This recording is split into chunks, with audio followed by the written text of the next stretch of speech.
Hello, and welcome back to Horror Drift Stories. Before we begin, feel free to leave a comment and tell me where you're listening from. I love reading them. If you enjoy drifting into dark and unsettling stories, don't forget to like the video and subscribe to the channel. Now, get comfortable, relax your mind, let the outside world fade away, and let's begin Story 1. I hate this school. Not in the dramatic, joke about it way people say when they get a bad grade or when the cafeteria runs out of fries. I mean it in the way you hate a place that feels like it was built to flatten you into the same shape as everyone else. Same clothes, same laughs, same opinions repeated like slogans. Even the teachers talk like they're reading from a script. When you walk the hallways, you can almost feel the pressure to smile at the right time and act like you care about whatever the group has decided matters this week. So I don't. I avoid the main buildings when I can. I take longer routes. I pretend I forgot things in my locker. I linger near stairwells. And when I really want to disappear, I go to the art department. It's isolated from the rest of the school, like someone accidentally built it in the wrong place and then never bothered to fix it. You have to pass through a corridor that always smells faintly like old paint and damp paper towels. The lights flicker sometimes. The farther you go, the quieter it gets, until the noise of the school becomes a distant blur, like it's happening on the other side of thick glass. The art department has this little corner where you can sit and nobody bothers you. Most people don't even know it exists. The few who do treat it like a creepy storage space and avoid it the way kids avoid empty classrooms at night. I like it because it feels honest. The mess is real. The dust is real. The silence is real. No one here is trying to impress anyone. And there are paintings. Not the cheerful, boring kind they hang in the front office to prove students are creative. These are different, older, stranger. Some of them have been taken down from the main walls and shoved back here because someone decided they were inappropriate. That word gets thrown around a lot in this school. It usually means anything that makes people uncomfortable in a way they can't control. There's one painting that always pulls me in. It's a skeleton sitting in a bath, but not a normal bath. The tub is filled to the brim with dark red liquid, not cartoon red, not bright and fake. The kind of red that looks heavy, like it has weight. The skeleton's rib cage is painted with these glossy highlights, like the bones are wet, and the skull is tilted back, like it's enjoying the warmth, like it's letting the bath soak into what's left of it. It's disturbing. It's beautiful. It's the kind of thing that makes you feel watched, even though it's just paint. I used to tell myself I liked it because it was bold and because it didn't pretend to be nice. But if I'm being honest, it's more than that. It speaks to a part of me that doesn't fit in the world this school wants. It's not about wanting to hurt anyone. It's about wanting to feel powerful when everything around you makes you feel small. It's about the idea that something can survive being stripped down to the bone and still sit there like it owns the room. I'd read things online late at night, stupid threads, scary stories, old myths people swore were real. There were always people claiming that if you wanted to summon something evil, you needed some kind of ritual. Blood always came up. Candles, words, promises. People with usernames like they were trying too hard. I never took it seriously. It was more like reading creepy trivia. Something to fill the silence when I couldn't sleep. Then I heard one of the teachers mention the painting. Not during class, not officially, just in the hallway, talking to another teacher like they were gossiping. Apparently, the artist used real blood. One of them said quietly. The other teacher made a sound like she didn't want to hear it. That's an urban legend. I'm telling you, the first one insisted. There's a whole story. She made a pact with Something. A demon, I guess. She wanted one of her memories erased. They moved away before I could pretend I wasn't listening. A pact. A demon. A memory erased. It sounded ridiculous. It sounded like the kind of story adults pass around because it makes them feel young again, like they're daring each other to say a scary word out loud. But it got under my skin anyway, because the painting didn't look like a normal painting. It looked like someone had made it while thinking about something they couldn't say. I stood in front of it after that, staring longer than I usually did, wondering what it would mean if any of it was true, wondering if paint could hold something other than color, wondering if a canvas could keep secrets like a locked room. That's when I heard footsteps. I turned and saw Irvin coming toward me. I knew him in the way you know people you've never spoken to. He was one of those students who always looked slightly out of place, like he didn't know where to put his hands when he talked. He was kind of dorky, not in a cruel way, just in a way that made him easy to ignore. He always had a bag that looked too heavy.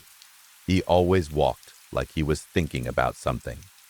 "Hey there," he said, bright and cheerful, like we were old friends. I didn't answer right away. My first instinct was to shrink back into the corner and wait for him to leave. But he didn't look like he was here to mess with me. He looked genuinely excited. "I've seen you hanging around here quite a bit," he continued. "Mind if I join you?" Sure," I said, even though I didn't mean it. It came out automatically, because saying no feels like starting a fight. Irvin sat down beside me like he belonged there. "So," he said, pointing toward the painting, "what's your take on this one?" I stared at the skeleton in the red bath, then shrugged like I didn't care. "I hate this painting," I muttered. He blinked. "You do?" "I wish they would just take it down." Irvin's face didn't change the way I expected. Most people would argue, or laugh, or act offended. He just nodded, like that was interesting information. "Cool," he said, as casual as if I'd told him my favorite soda. Then he reached into his bag. I expected a notebook, maybe a sketchbook, something harmless. Instead, he pulled out a small spatula and a scalpel. My stomach tightened. He didn't hesitate. He moved with calm, practiced ease, like this wasn't his first time doing something he wasn't supposed to do. He stepped closer to the painting, slid the spatula gently against the canvas, and used the scalpel to scrape off a tiny piece of paint. It came away like a thin flake, dark and dry. He held it up between his fingers and smiled at me like he'd just performed a magic trick. "Then you won't mind if I do this," he said. My chest got hot. I hadn't realized how much I cared until the second he touched it. "Hey, wait," I blurted. "What are you doing? What are you doing with that?" Irvin paused, still holding the tiny sample, and looked at me like he was honestly confused. "Why do you care?" he asked. I opened my mouth, then closed it. I didn't have an answer that wouldn't make me sound insane. That painting was a problem. It made my skin crawl. But it was also mine in a weird way. It was my place to stare, my place to think. Watching someone take a piece of it felt like watching someone rip a page out of a book I wasn't done reading. I don't really care," I lied, forcing my voice to go flat. "It's just a stupid painting." Irvin watched me for a second, like he could see the lie sitting in my mouth. Then he shrugged. "All right then," he said, tucking the sample away into something small and folding it with care. He zipped his bag. "I'll catch you later." He waved and walked out, his footsteps echoing down the tiled corridor. When the door shut behind him, the quiet rushed back in, like water filling a space. I stared at the painting again. The skeleton in the bath looked the same as it always did, but now there was a tiny scraped spot on the canvas, a little wound that shouldn't be there. It bothered me more than I wanted to admit. It made the whole thing feel less like art and more like something living that could be damaged. Time passed in weird pieces after that. The art room clock ticked louder than usual. My coffee cup sat on the table where I always sat, the heat fading until it tasted bitter and cold. Books lined the walls, old and warped, full of projects no one remembered doing. I tried to focus on anything else, but the thought of Irvin walking around with that sample wouldn't leave my head. Later, he showed up again like it was normal. This time, he sat across from me instead of beside me. Too casual, too comfortable. "You always sit here, huh?" he said, hands tucked deep into the pocket of his hoodie. "I like this spot," I said. "You can hear everything from here." It was true, even though the art department was isolated. Sound traveled in strange ways. You could sometimes catch fragments of conversations drifting in through vents or down the corridor. It made me feel like I was hiding in plain sight, watching the world without being part of it. Irvin dug into his bag and pulled out a tiny scrap of tinfoil. He placed it on the table like it was a gift. "Go ahead," he said. "Touch it, see what happens." Even from where I sat, I could smell something faint and metallic, like pennies left in water. "What the hell is it?" I asked. Irvin leaned back, smiling. "Proof," he said. "It's blood, mixed with paint. From that painting downstairs." My stomach turned. "You're something else," I muttered, trying to sound annoyed instead of freaked out. "You know if the art department finds out, they'll expel you, right? You just brought heat to the chillest place I know." "Relax," he said. "I'm sure it'll be fine." The PA system crackled overhead, cutting through the quiet like a knife. "Irvin Jaeger, report to the office immediately." Irvin's smile faltered for the first time. He grabbed his bag quickly, hoodie swishing as he stood. "I'm sure it's unrelated," I said, but my voice didn't sound convincing. He glanced at the tinfoil, then back at me. "Keep it safe," he said. "Don't do anything stupid." I nodded and flipped him off, because that was easier than saying I was scared. Irvin left. The door clicked shut. And suddenly, I was alone with two things I should not have been carrying. The first was that little tinfoil packet, sitting on the table like it was waiting. The second was the note under my coffee cup. I noticed it when I went to take another sip, and the paper brushed my fingers. A folded piece, slid there carefully like someone had been too nervous to hand it to me. I recognized the handwriting instantly.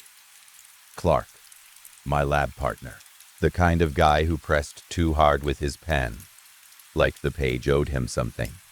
He was quiet in class, but not shy.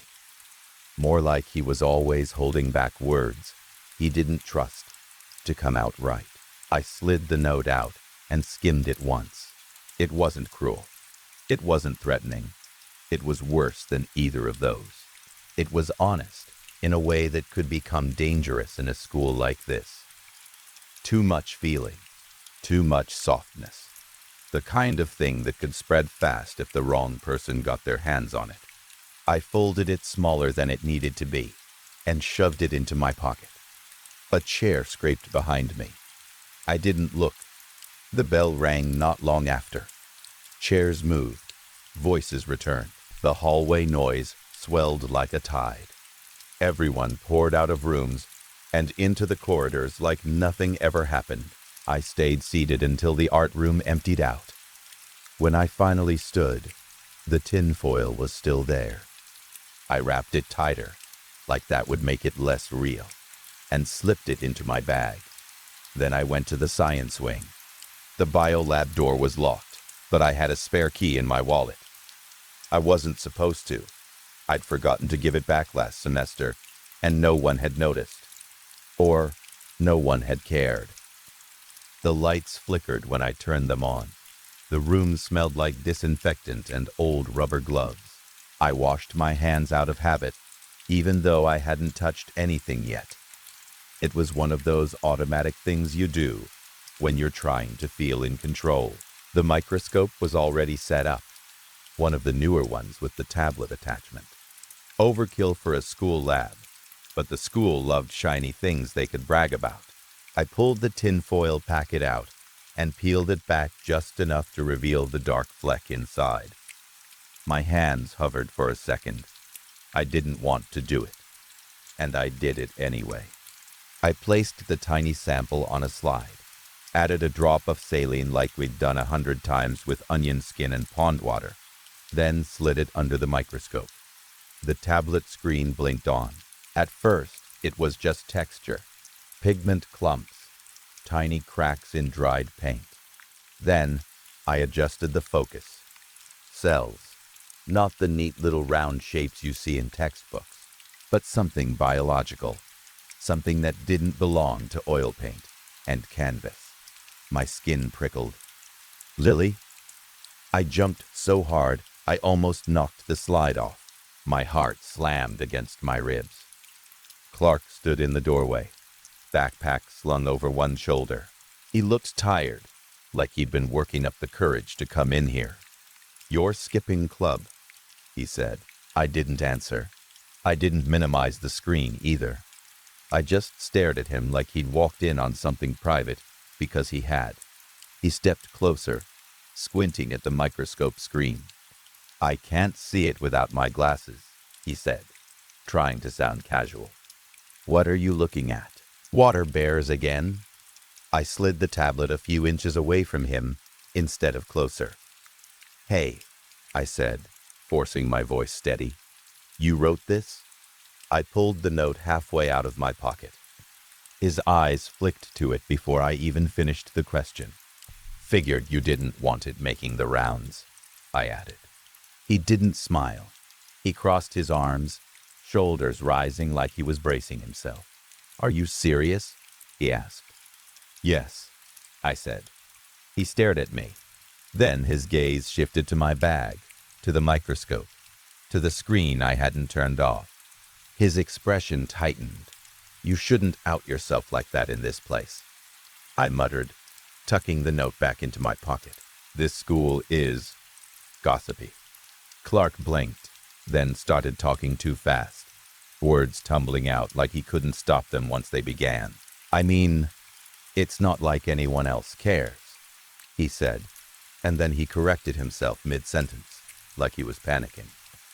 "I mean, some people care, but she's so genuine, and she's nice and funny, and I didn't mean for anyone to see it." I stared at him. "I don't appreciate your tone," I said sharply, because I didn't know how else to handle the heat rising in my chest. Clark's face hardened in a way I hadn't seen before. "Well, I don't like what you're up to," he snapped, glancing again toward the microscope. "It's messed up." Then he stormed out.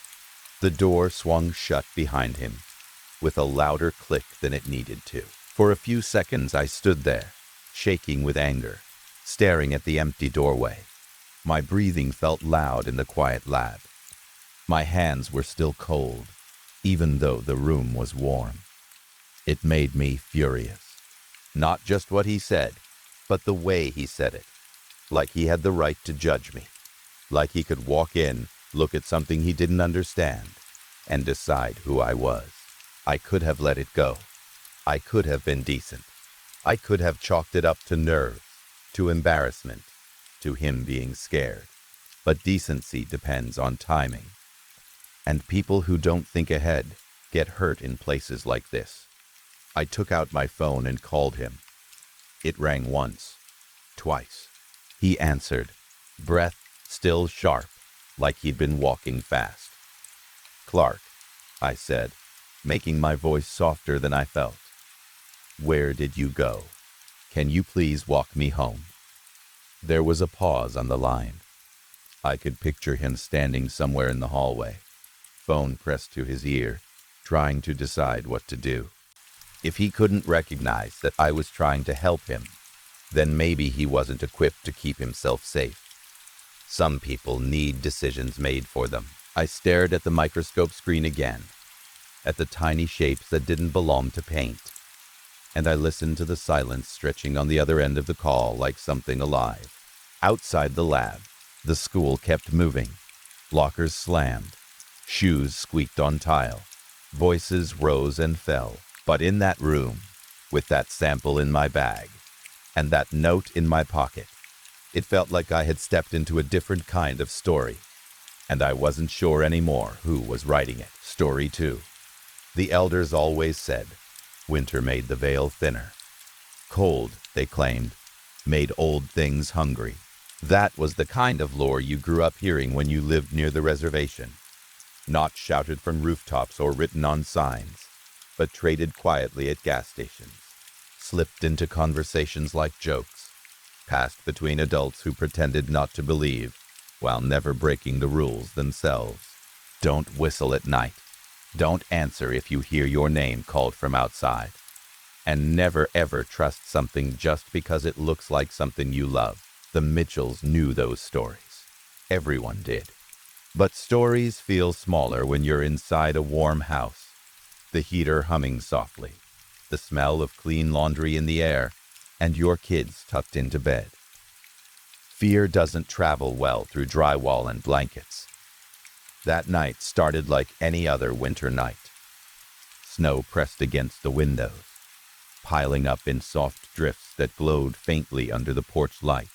Their daughter had fallen asleep first, curled tightly around her stuffed bear, her hair spread across the pillow like a dark halo. Their son followed soon after, breathing deep and even beneath a space-themed blanket covered in planets and stars. The house settled into that gentle nighttime quiet that only comes late, when the world feels paused. Pipes ticked as they cooled. Wind brushed the siding. Somewhere far off, a tree branch creaked. Then, outside, a dog began barking.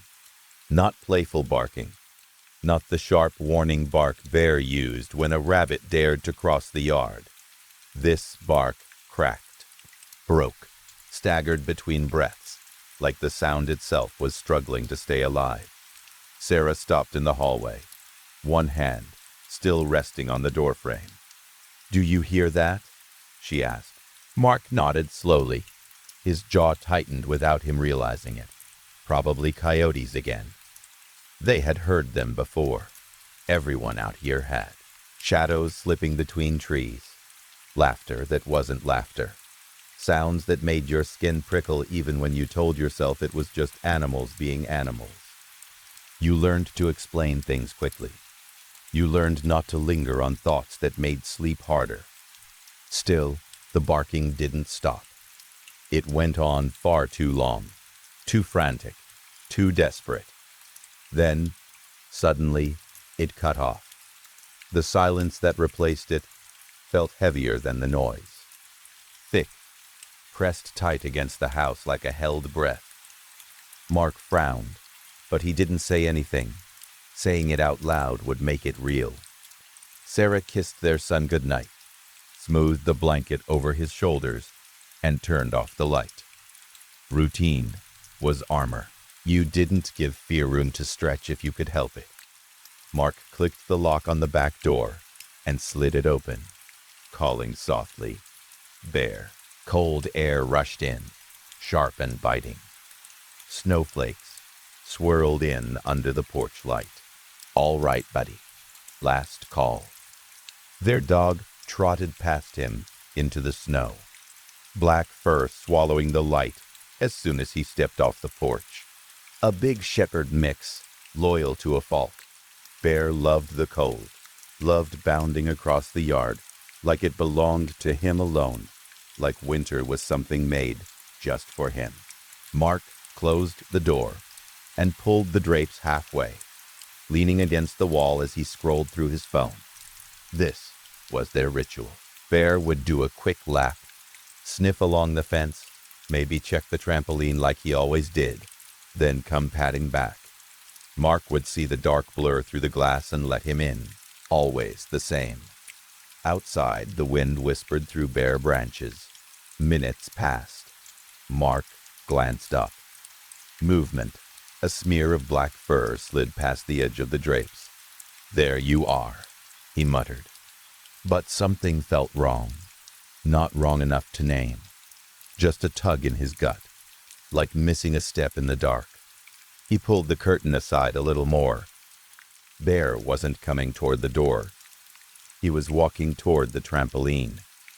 Mark sighed. Seriously? The trampoline had been Bear's obsession since the kids got it.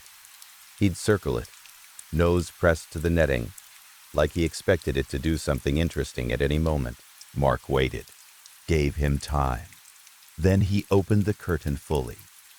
Bear stood still near the edge of the yard, body rigid, legs braced in the snow. His head was tilted slightly, ears forward. He wasn't sniffing the ground, wasn't pacing or bouncing.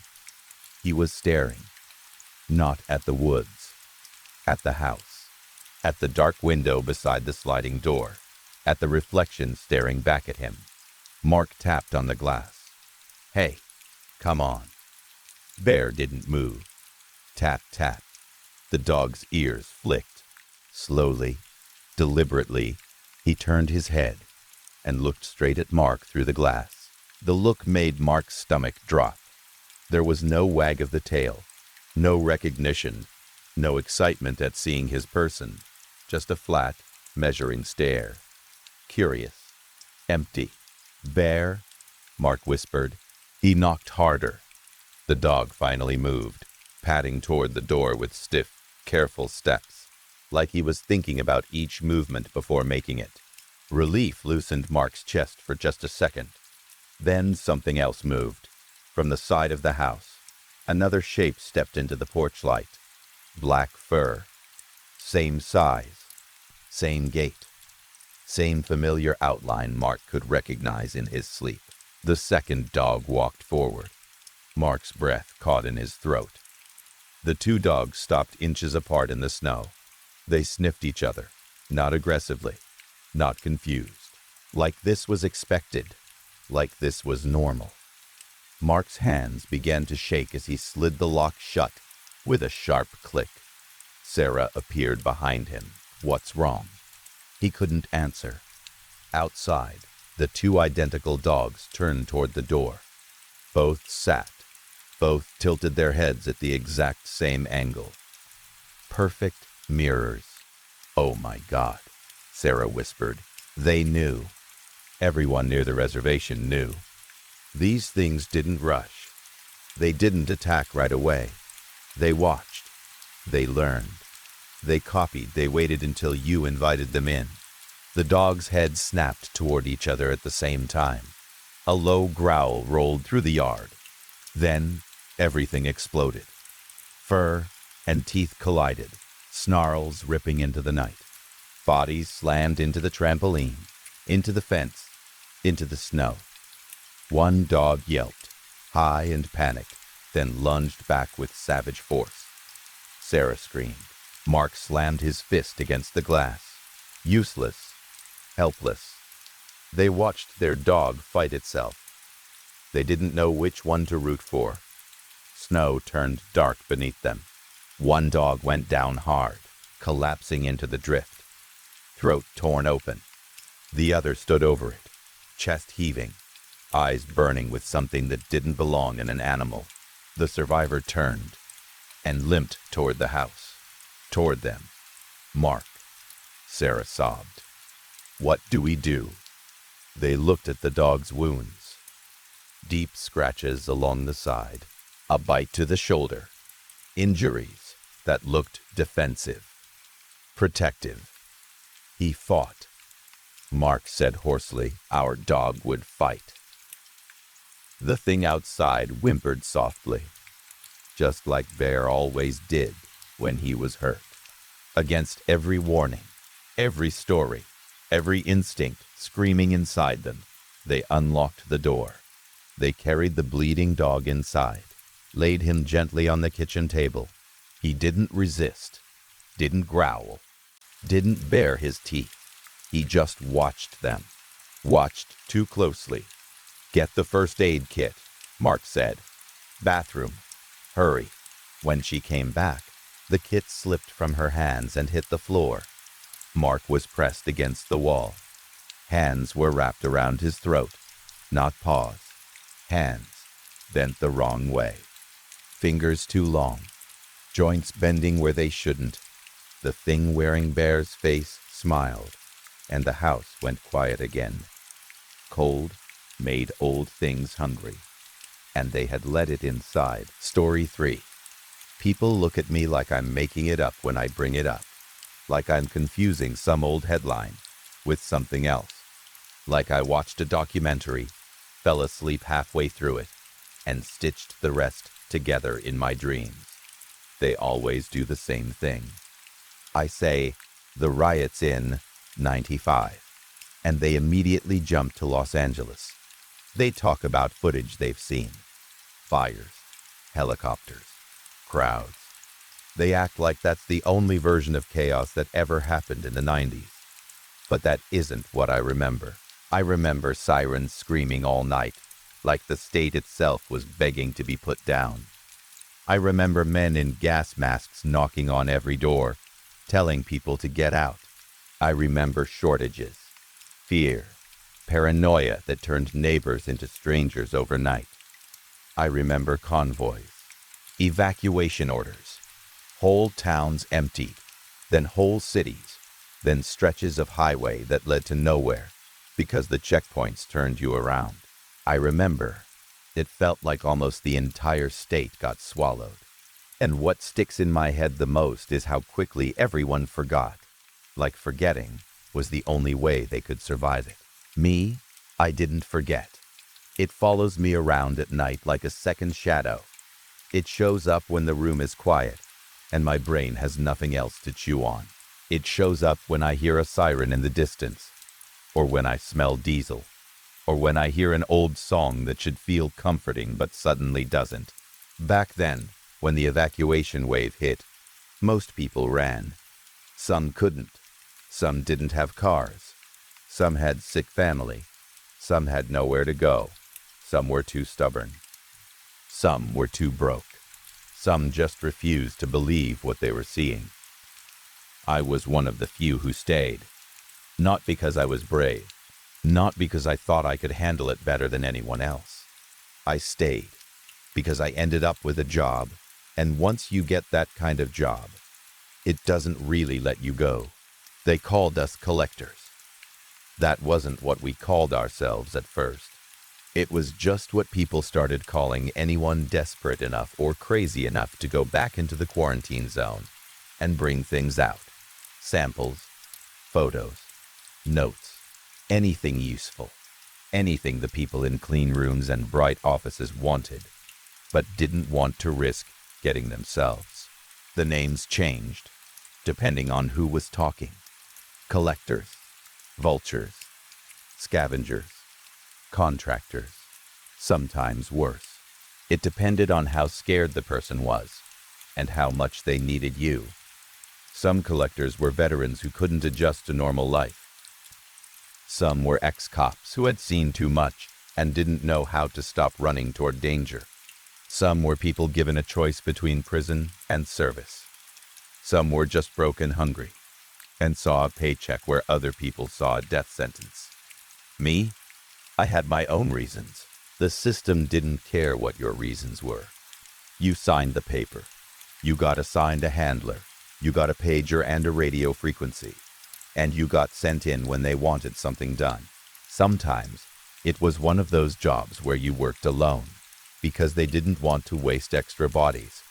Sometimes they sent you in pairs if they thought your survival mattered. I wasn't one of the important ones. Luck has never been my strongest skill. When we weren't doing Washington's dirty work, we were holed up somewhere, trying to heal, trying to stay warm, trying to pretend we weren't trapped in the worst kind of waiting room. Some collectors built little hideouts in basements and attics, holes in walls, abandoned apartments. Some lived like ghosts rats in the guts of the cities. I always believed in safety in numbers, not because I trusted people, but because the things out there tended to go after smaller targets. Lone walkers disappeared. Lone walkers got found in places they never could have reached on their own. Lone walkers turned into stories nobody wanted to hear twice. So I kept to a place with people. There was a big church that had become one of those unofficial safe spots. It wasn't truly safe, nothing was, but it had warmth and walls and a roof that didn't leak too badly. The pastor who stayed there was stubborn in a way I almost respected. He kept the fire going, always. He had beds set up in the main worship area, old mattresses, donated blankets, mismatched pillows, anything to keep people from freezing on the floor. Sometimes other collectors came through. Sometimes they stayed a night. Sometimes they stayed longer. Usually it was just me, the pastor, and a few drifters who had nowhere else to go. People who didn't want the camps, didn't trust the soldiers, didn't want to be processed and tagged and told where to stand. It was a strange kind of community. No one talked too much about the past. No one asked too many questions. You shared coffee if you had it. You shared cigarettes if you had them. You didn't steal from each other, because if you did, you were gone by morning, and nobody asked where you went.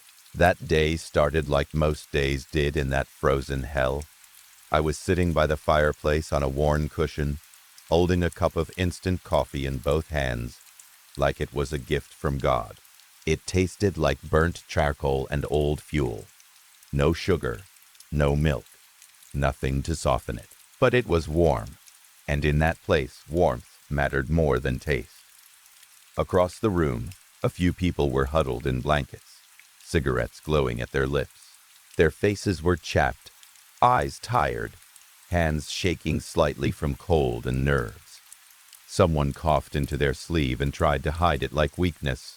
Outside the warped window, snow was starting to come down harder. Big flakes tapped the glass gently, like the world was trying to get in. I was halfway through my coffee when my pager chimed. That sound always hit me the same way. A tight knot in the stomach, a small wave of dread, followed by the knowledge that it didn't matter how I felt.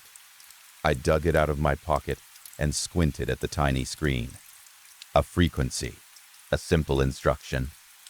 I sighed, swallowed the last gritty mouthful of coffee, and went to my bag. My radio was old military gear, the kind of thing you could drop in the mud and still get a signal. I set it up quickly, single channel, plain text, punched in the frequency. My hands moved like they'd done this 100 times, because they had. I lifted the handset. Scepter to Nest, I said. Radio check, over. Nest was my handler. That wasn't her real name, just what they called her on the net. She always sounded calm, even when the world was falling apart. Hearing you, she replied. Got some work for you. Hit me. We got a hit from the Marines, she said. They're reporting unusual activity at the mall on Grover Street. They want a specialist to look into it. I rolled my eyes, even though she couldn't see me. Could they be more specific?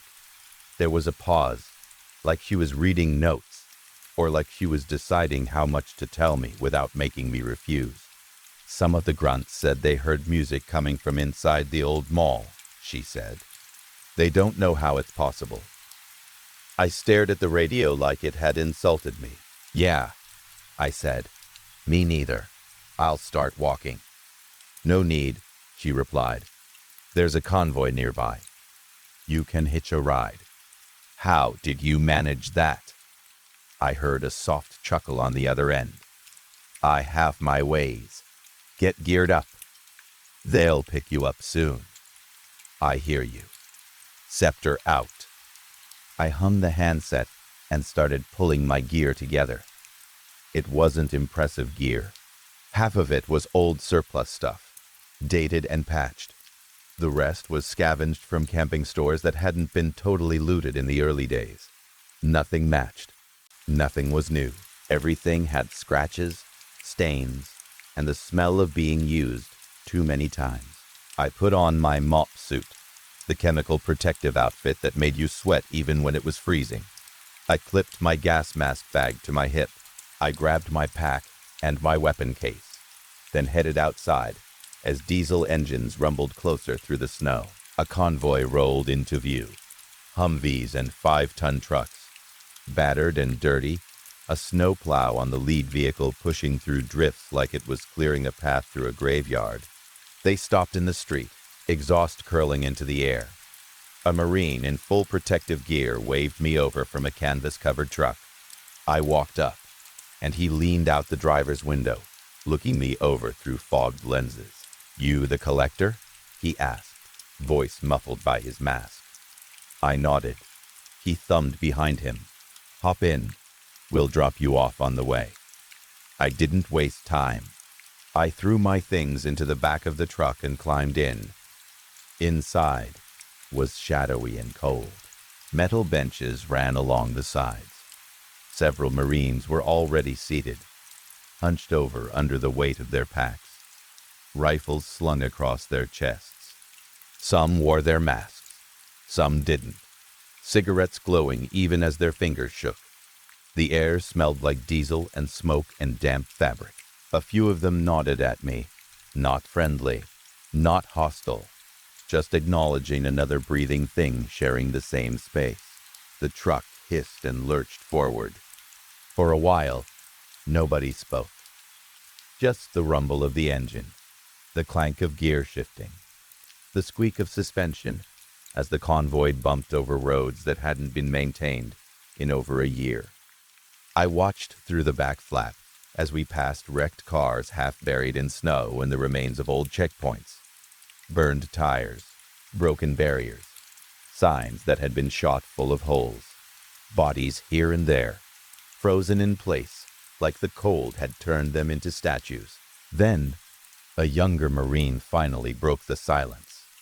He looked at me, eyes tired above the edge of his mask.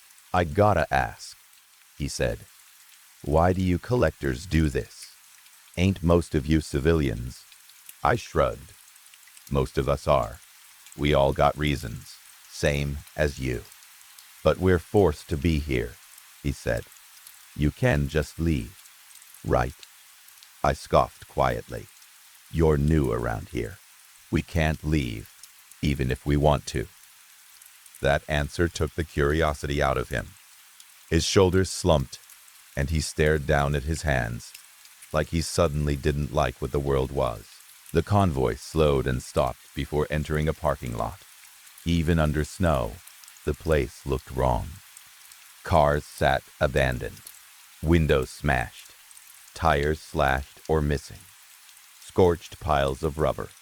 Corses still buckled into seats, some clutching each other's hands like they'd tried to hold on through the end. Others had weapons in their laps that never helped them. Ahead, the mall rose like a concrete monster. Windows frosted over, old store logos faded and peeling. A dead landmark from a life people used to live. The truck hissed to a stop. I stood, dropped my gear out, and climbed down. "Good luck, collector," one of the Marines called. I didn't answer. I just took a breath and reached for my mask. I put it on, pulled the hood up, zipped it tight, and watched the convoy pull away, leaving me alone in the snow. I keyed my radio. "Nest. I'm on site, not seeing much yet. Looks standard." "Standard as in?" she asked. "No shells," I said. "Bodies around, but nothing fresh. I'm going in. Try to get pictures and a live feed," she replied. "Got it." I opened my weapon case and pulled out what I needed. A handgun and a shotgun. I loaded the shotgun with buckshot, chambered a shell, then walked to the shattered front entrance. The inside of the mall was dim. Light filtered through a skylight crusted with snow. Abandoned storefronts lined a long corridor. Debris littered the floor. My boots crunched on glass as I stepped over the broken doors. Making entry, I said quietly into my handset. Copy, Nest replied. Get me a live feed. I switched on the small camera mounted to my shoulder and set it to record. Live feed up, patching in, she said. I heard faint whirring as the connection locked. Then her voice came through again. All right, I'm watching. I moved deeper into the mall, shining my flashlight into empty shops. The ones without bars were stripped clean. The ones with bars looked like cages for things that had already escaped. My breath fogged the inside of my mask. The hallway felt like it was eating my light. The beam didn't reach as far as it should have. The darkness didn't behave right. I reached the main atrium and stopped. It was almost beautiful in a sad way. Escalators twisted up through multiple levels. Stairs zigzagged. The huge skylight above was a pale square of gray daylight. Everything else was shadow and silence. A place built for crowds, now emptied like a drained body. That's when I heard it. A phone ringing. I turned and saw a row of payphones along a balcony wall. The ringing echoed through the atrium. Too loud, too clear, too alive. Nest, I said. I've got an audio irregularity. The phone, she asked, and I heard hesitation for the first time. Yeah, still ringing. Answer it, she said. Don't say anything unless you have to. I'll listen. I didn't like it, but I didn't argue. I walked to the phone. A thick layer of dust coated it. The wiring looked chewed and stripped. Insulation gone. It didn't look like it should work at all. Nest, I murmured. This wiring is wrecked. This place in the blackout zone? It's not, she replied. Power grid's dead here. Could be backup power somewhere. Answer it. Then look for a generator. I lifted the receiver. Static. Not empty static. The kind of static that feels like someone else is on the line, and they're choosing not to speak. I didn't say a word. I just listened. Then I heard breathing. A slow inhale, too deep, too large, like something with lungs bigger than mine. A voice tried to form, strained and unfamiliar, as if it was learning speech for the first time. Then the line shifted into music. Hold music. Something that sounded almost normal at first. A soft tune you might hear in a department store. The kind meant to fill silence and keep you calm. But it was wrong. Notes were out of place. Timing was off. Certain sounds didn't fit. It felt like the song was being played by someone who only remembered it from far away, like a memory wearing a disguise. Nest, I whispered. Hang up, she said sharply.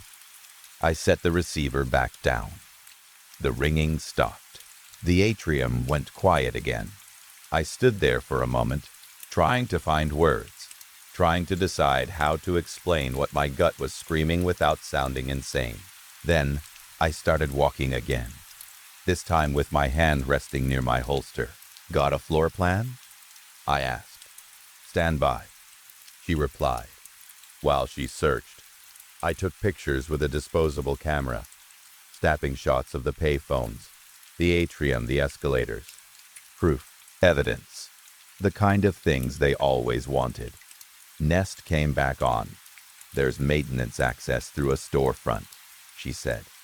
Leads to utility rooms, possibly a generator. If it's been running this long, it should be out of fuel, I muttered. Look anyway, she said. Please. I found a storefront that looked like an arcade. Most of the machines were still there, dusty and cracked, screens frosted. The prize corner still had cheap stuffed toys behind glass, untouched like nobody even cared to steal them. That bothered me. I slipped inside, careful not to bang my gear. The air was colder in here, like the warmth had been drained out. At the back were industrial double doors, locked. I kicked them hard. The hinges gave way easier than they should have, and the doors flew open into a clinical hallway of white walls, pipes, exposed cables. No wind down here. No outside noise. Just silence. Then I heard music again, not through a phone this time, loud and clear, drifting through the corridor like it was coming from the walls. The tune was different now, classical, soothing, almost like a lullaby. And the worst part was the feeling that I knew it, like it had once played somewhere in my life a long time ago, and my brain recognized it even if I couldn't place it. "Be careful," Nest said, voice tight. I turned off my flashlight and switched to a dim headlamp, trying not to light up the hallway like a signal flare. I checked my shotgun, felt my hands shaking, and forced my grip to tighten. I switched my radio to open mic so Nest could hear everything. Because my hands needed to stay free, the hallway opened into a utility room, and there were 2 bodies on the floor, fresh enough that the cold hadn't fully claimed them, dressed in newer winter clothes, like they had come here expecting to survive. I scanned the room, checked corners, checked doorways. Nothing moved. No sound besides the music, still humming somewhere nearby. The utility room looked like a makeshift camp. Sleeping bags, a small stove, a cooler, empty food wrappers, those government ration packs with patriotic labels, the kind stamped with, "From the people of the United States of America," like the words alone could keep you alive. "Nest," I said. "I've got 2 bodies. Looks like vagrants. Take photos. Take samples," she replied quickly. I knelt beside the first body and rolled him carefully. A man, mid-30s, eyes wide open, face frozen in a look like he'd seen something he couldn't accept. No wounds, no blood, no obvious trauma. The second body was the same, cold, pale, clean, like the life had simply been turned off. That didn't make sense. Even hypothermia leaves signs. Even panic leaves marks. The music grew louder. Nest interrupted me mid-sentence. "I know," she said. "Just focus on the source." I turned toward a closed door. I opened it slowly. Darkness stared back. Not normal darkness. Not absence of light. This darkness felt thick, almost textured, like it had weight. The music was coming from inside it, not echoing, not bouncing, coming from it, like the shadows themselves were singing. My headlamp beam barely entered before it seemed to vanish, swallowed whole. Dust and snow-like particles drifted in the air, lit for half a second, before disappearing into black. Heat shimmered inside the dark, like a mirage. I felt myself stop breathing, mesmerized, horrified, drawn in. "Nest," I whispered. "I've got a positive ID on something." "I see it," she said, voice low. "What's it doing?" "It's humming," I said, and even saying the words felt wrong. "Did it kill the bodies?" I glanced back at them, then back at the darkness. No burns, no blood. Doesn't look like it. Then the overhead lights began to buzz. They shouldn't have. There shouldn't have been power. The tubes flickered, weak at first, then faster. Even the dead flashlights in the room blinked like something was trying to wake them up. My stomach dropped. I started to speak, started to ask permission to leave, when I heard scraping metal. Close, then closer, like it was coming from everywhere at once. "Scepter," Nest said, dread now clear in her voice. "What do you hear?" "Hold traffic," I whispered, finger tightening on the shotgun trigger. The music cut out. The scraping stopped. Only buzzing lights remained. My heart pounded so hard I could feel it in my throat. Sweat gathered under my suit. I realized the only place I hadn't checked, above me. The music exploded again, fast and harsh, the kind of sound that makes your nerves spike. It wasn't soothing now. It was warning. I looked up. Something was hanging from the ceiling. I still don't know how to describe it in a way that feels real. It was wrong in shape, wrong in movement, wrong in the way it made my eyes sting. My vision blurred with tears. My gas mask lenses fogged. My body refused to process what it was seeing. It reached toward me. Not with hands. Not exactly. More like parts of it tried to become hands. And failed. My trigger felt heavy. Like it weighed 50 pounds. I fired. Buckshot tore into it. I fired again. I know I hit it. I know I tore something away. But it didn't stop. It only gave me enough time to run. Class 5, I yelled into the radio as I slammed the utility room door behind me. Class 5. Get out. Nest screamed through interference. Get the hell out. I sprinted down the hallway, boots pounding, vision fogged, lungs burning inside my mask. Behind me, the door bulged like something massive was slamming against it. Metal warped. Hinges screamed. Appendages, too many, too long, pushed through gaps like the door was paper. A deep humming rose behind me, vibrating through my bones. Lights flickered faster. I reached the arcade doors and shoulder-checked them open. The arcade was waking up. Not just lights, the machines, too. Dusty screens flickered, attract mode stuttering. Speakers crackled with warped voices. Bright colors flashed in the gloom, cheerful and dead at the same time.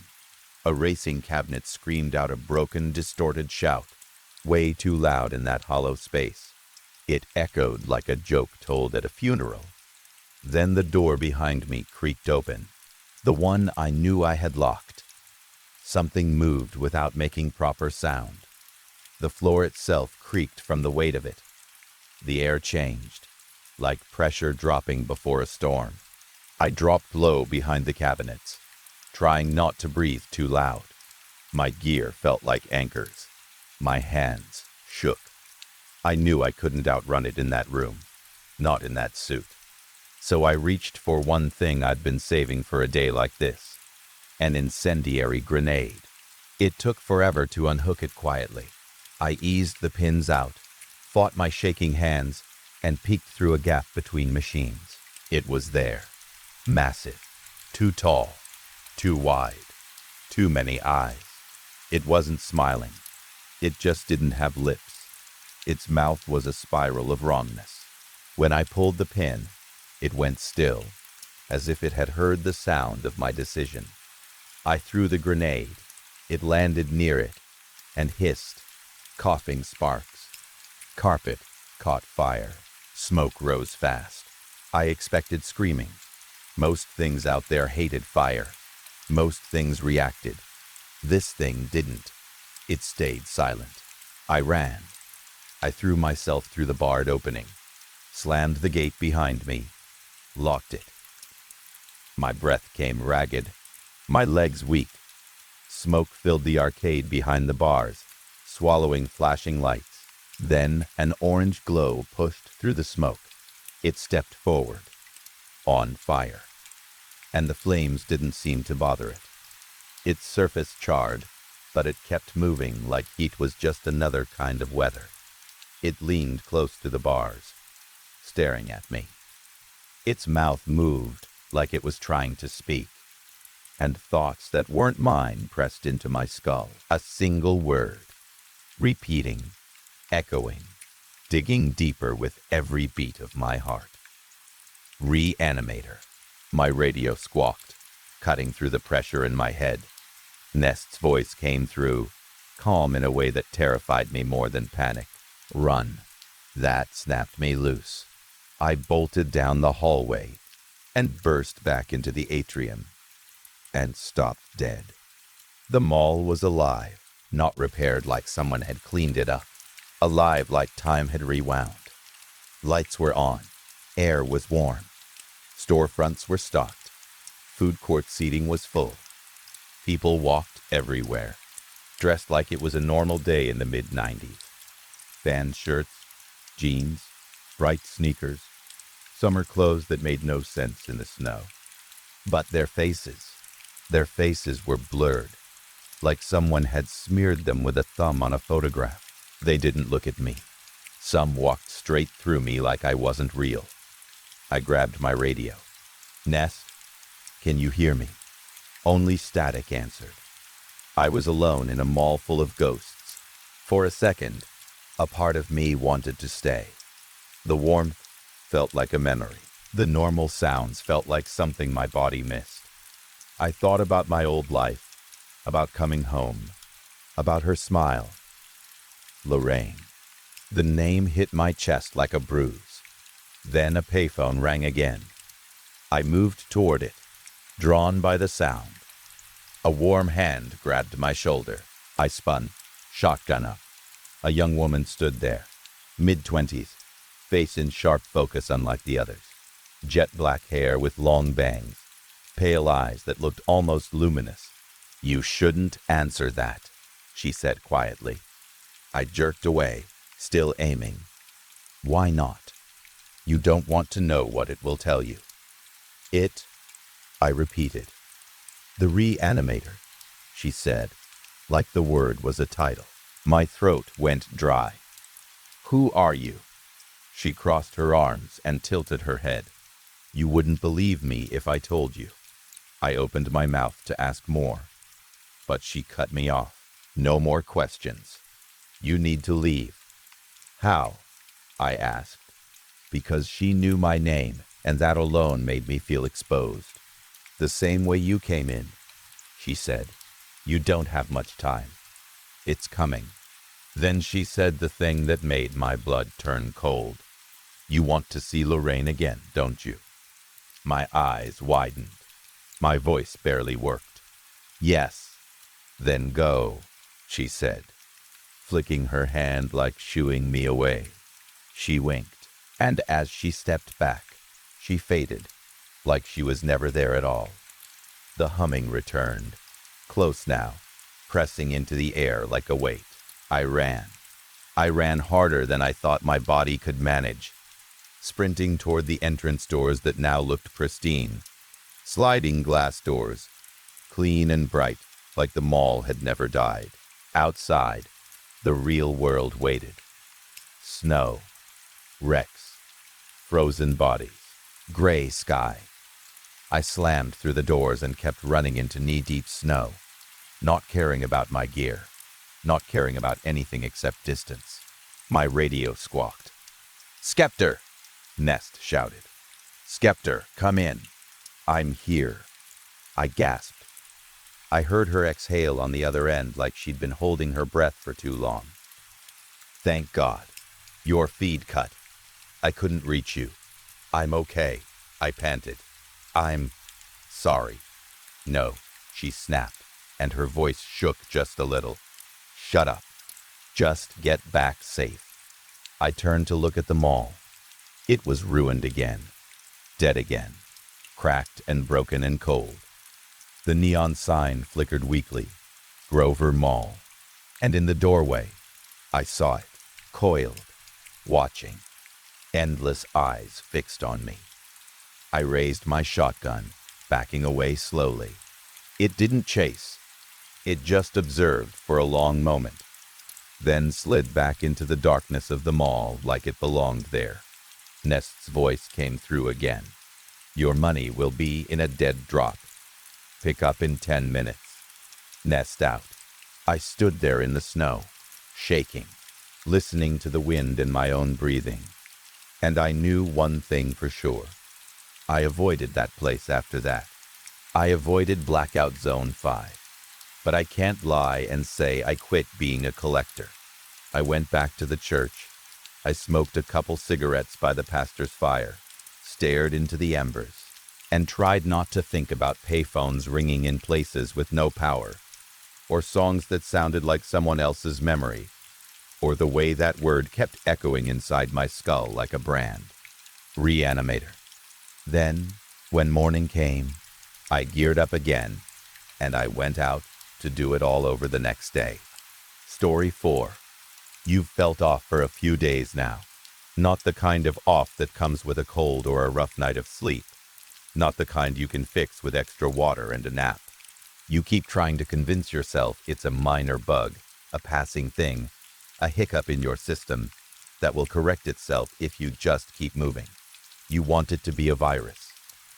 A virus would be neat, understandable, temporary.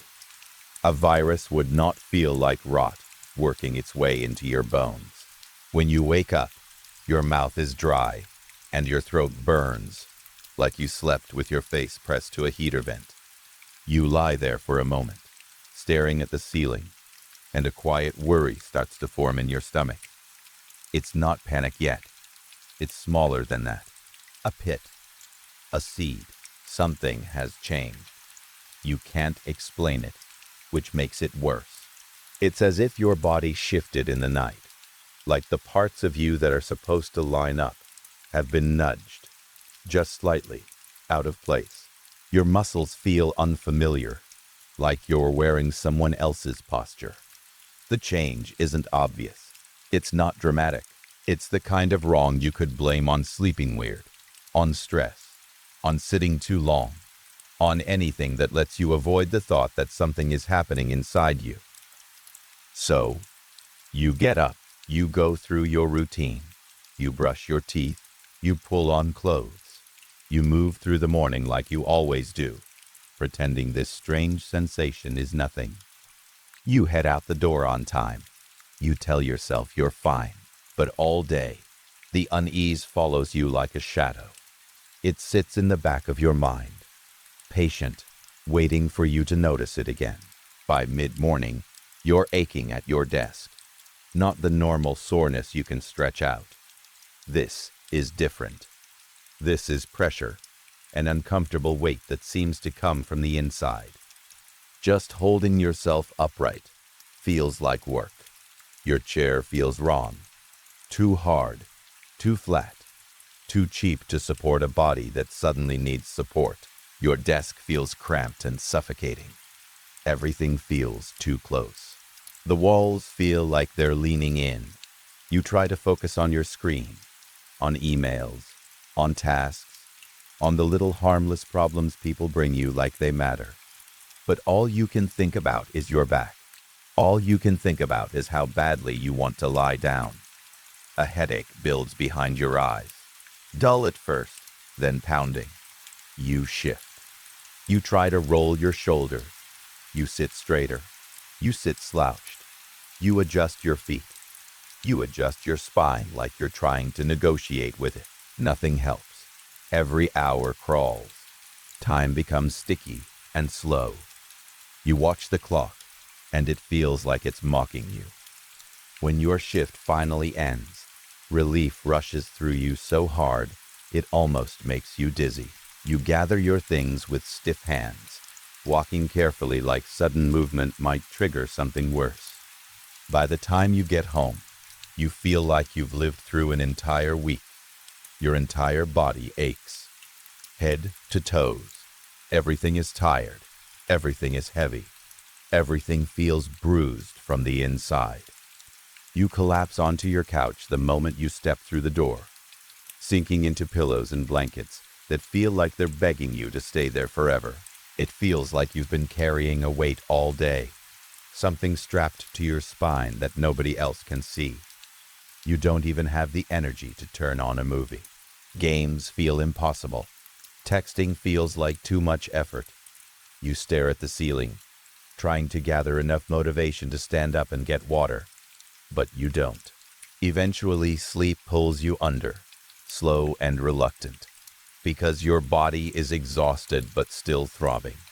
You toss and turn, searching for a position that doesn't hurt. Every time you settle, something inside you feels wrong again. like you're lying on a knot of bone that isn't where it should be. You wake to the alarm, like it's a threat. This morning is worse. It's always worse. It's as if the night isn't rest anymore. It's a workshop. Something works on you while you sleep. Invisible strings tug at your vertebrae. Quiet hands push and pull, testing what you can tolerate. You sit up and feel it immediately. The ache has reached deeper. It's not just muscle soreness. It's inside the muscle, inside the bone. And then you hear it, a soft creaking sound, the kind an old house makes when it settles, except it isn't coming from the walls. It's coming from inside you. You freeze, breath shallow, listening. When you shift your shoulders, it happens again. Faint, brittle, like something is rubbing where it shouldn't. You stand, and each step feels like a challenge. You move carefully across the floor, one hand drifting to your back without you even thinking. Your fingers find a small bump forming near your spine, subtle but unmistakable, as if something is trying to rise to the surface. You touch it gently. Needles seem to embed into your skin. Pain bolts through you, sharp and immediate, like you've been struck with something heavy. You jerk your hand away with a gasp, your eyes stinging with sudden tears. If you could see it properly, you're sure it would be bruised. Everything stings. Everything throbs. Your bones feel tender, like they're hollowing out. Now you're truly worried. This isn't normal. This isn't slept wrong.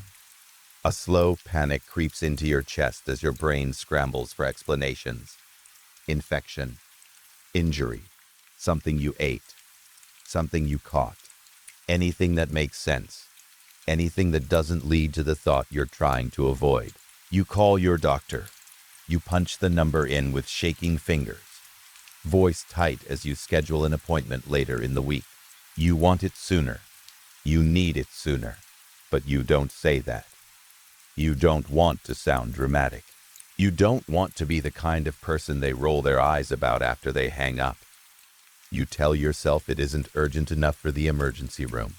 You swallow Tylenol and ibuprofen like little prayers and force yourself out the door again. Work is worse. The air conditioning hums like a low drum, relentless, and it makes you feel like you're losing your mind.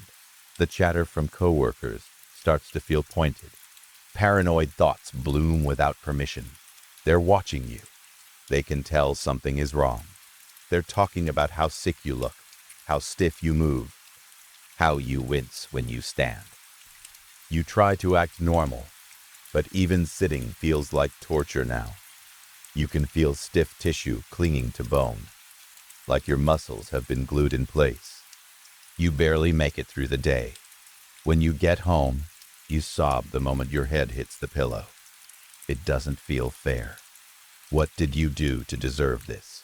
You don't play sports. You didn't fall. You didn't crash your car. You barely go out. How can your body be betraying you like this, with no warning, no reason, no mercy? You cry into your blankets, into your stuffed things gripping one to your chest like it can keep you together.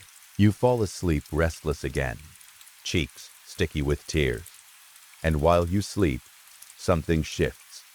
This time, the shift doesn't feel subtle. It feels violent. When you wake up, every muscle burns. Your bones feel brittle, like they might splinter if you twist too fast. Your lungs feel cramped, squeezed by an invisible hand. Breathing feels like work now. You sit on the edge of your bed, dizzy, and try to inhale deeply, only to feel your ribs resist, as if there isn't room. You stagger into the bathroom, hand on the wall, and stare into the mirror. Your vision blurs, dark spots flickering at the edges as you fight to stay conscious. When your eyes finally focus, you see yourself. You look normal. That's the cruelest part. You look like nothing is happening. No grotesque swelling, no obvious injury, no external sign that each step feels like 1,000 nails being driven into your body. No visible proof that you can feel tissue tearing out of place when you move. You stare at your reflection and scream. How can something so vicious be so invisible? It feels like a parasite in your bones, worming deeper with every hour, reshaping you from the inside, twisting you into something else. You know in some deep instinctive place that this is the start of a transformation. You are going to turn into a monster. You crumble onto the bathroom floor, the fall sending a sharp shock up through your tailbone. Your body feels frail, like you could break. Like if someone touched you wrong, you would crack. You curl in on yourself, sobbing, each breath making your lungs feel smaller. It takes forever to get up. You grip the wall and pull yourself upright, trembling. Your legs feel unstable, like the bones inside them are shifting, sliding under the muscle. You limp back to your phone and call the hospital. Hello, you choke out. Please, I need help. A nurse answers with a voice that sounds cheerful and untouched by suffering. Hello, sweetie. What can I do for you today? Something in you wants to scream. Something is wrong with me, you say, voice breaking. Everything hurts. I can barely walk. There's a pause, the sound of typing.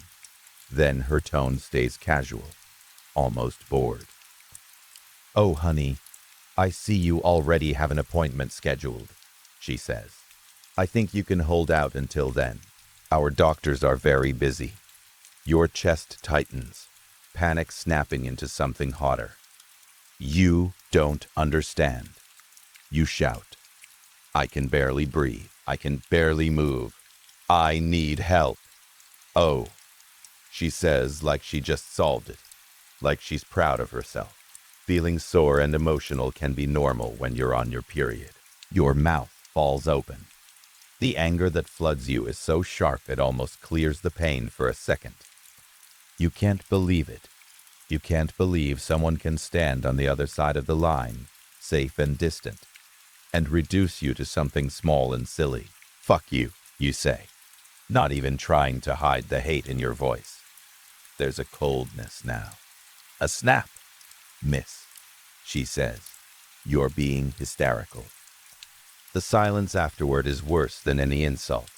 You sit there with the phone in your hand, stunned, throat tight, eyes dry because you've cried everything out. Your hope for help collapses. Not with drama, with exhaustion. You crawl back into bed. You stare at the ceiling until your eyes burn. You can't get up to eat. You can't get up to drink water. Your throat burns from dehydration. Your cheeks feel raw from salt and rubbing.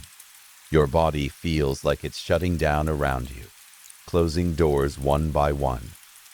And then, because of course it does, your spine shifts again. Slow, deliberate. Like something inside you realizes you're giving up and decides it's time to take advantage. You feel a twist start deep in your back, a slow turning motion that makes your stomach lurch. It feels like a snake sliding through muscle. Your lungs tighten with every inch of it, compressed by the changing shape of your ribs. Breathing becomes shallow, frantic. You gasp like a fish out of water, desperate for air that won't fill you. Pain blooms everywhere at once. Needles driven into muscle, burning along bone. A deep itch inside you, an itch you can't scratch because it's buried under skin and tissue and marrow. Something hungry, something that doesn't care about you. Your spine begins to twist harder, past discomfort, past what should be possible. Your tissue rips in tiny, unseen ways, like cloth tearing. You can feel it separating, pulling away from where it belongs. You feel your body being shaped like wet clay by unseen hands that do not love you. Your skin bulges in places as if something is crawling beneath it, trying to settle into new grooves. You scream, tears rushing back like your body saved them for this. But the scream cuts off.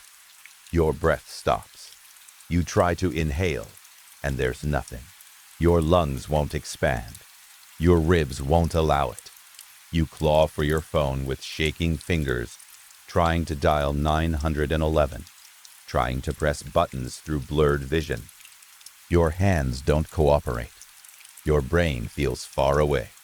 The room darkens at the edges. You gasp, trying to force sound out, trying to force air in, but all you manage is a small broken cry.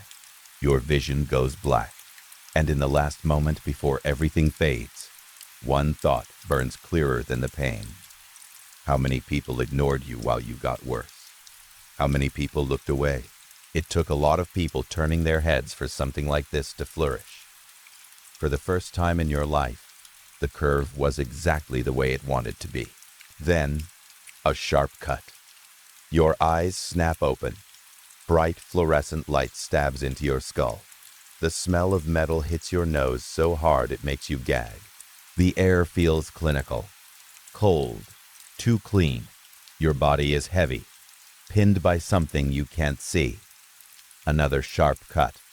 You cry out. You try to move, but you can't. Panic floods you. Your eyes dart around, catching glimpses of masks, gloved hands, blue gowns, stainless steel. A surgeon rushes into your vision, his voice muffled, urgent, words blending together. You try to lift your hand to your back. You manage it.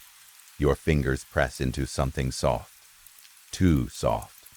Your hand sinks. You feel warmth, wetness, and then you pull back, and your palm is slick with blood. Your back is open. Not a small incision. Not a neat line. Open like a door. Your mind recoils. Horror hits, so hard it feels like it might tear you in two. You try to scream, but it comes out strangled, swallowed by the air, swallowed by the mask they press over your mouth. The surgeon's face hovers close, eyes intense. Something cold moves through the line in your arm. Your thoughts slip.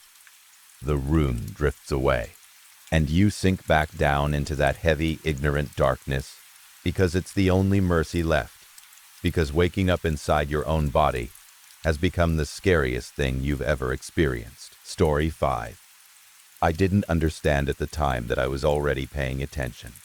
That realization only came later, and now it feels like the most disturbing part of all. I can't remember the exact moment when simple curiosity became something heavier, something that settled into me and refused to leave. It happened quietly, slowly, the way winter does in Mississippi, where the cold doesn't rush in, but seeps through the air, damp and patient, until one day you realize your bones ache, and you can't remember when you first started shivering. She moved in next door late last fall. It was that strange in-between season, when the trees were letting go of their leaves, and the air smelled like wet bark, mud, and smoke from people burning piles they never quite finish. The house had been empty for a while before she arrived, and when the moving truck showed up, no one gathered around to watch. No one brought over a casserole or asked where she came from. People noticed her, of course, but only in passing, the way you notice a stranger in a grocery store aisle, and then forget them seconds later. She waved sometimes when we crossed paths. Her smile was polite but distant, like her thoughts were already somewhere else by the time her face caught up. She didn't talk much. Most days, she stayed in her backyard, working the soil even when the weather turned cold enough that everyone else had already packed their tools away. I remember watching her through the kitchen window, kneeling in the dirt while frost clung to the fence rails, and the grass stayed stiff and pale all day. At first, her garden looked ordinary. struggling vegetables that had stayed in the ground too long, herbs that had gone brittle and gray at the edges, a few late flowers drooping but refusing to die. It looked like any neglected fall garden, the kind that would soon be nothing but frozen dirt and dead stems. Then it rained for almost a week straight, cold, steady rain that soaked everything and turned the ground into thick, dark mud. And after that, something began to push its way out of the soil right along the fence we shared. I noticed it one morning while drinking coffee, standing at the counter and watching fog slide low across the street. At first, I thought my eyes were playing tricks on me. The thing already stood about knee-high, thick as my wrist, rising straight up from the ground. I remember being absolutely certain it hadn't been there the day before, not even a hint of it. The stalk was a deep, uneven green, streaked with dark purple veins that reminded me of bruises just starting to fade. Its surface didn't look like bark, and it didn't look like any plant skin I'd ever seen. It was layered, ridged with overlapping strands that seemed to lie on top of one another instead of growing together.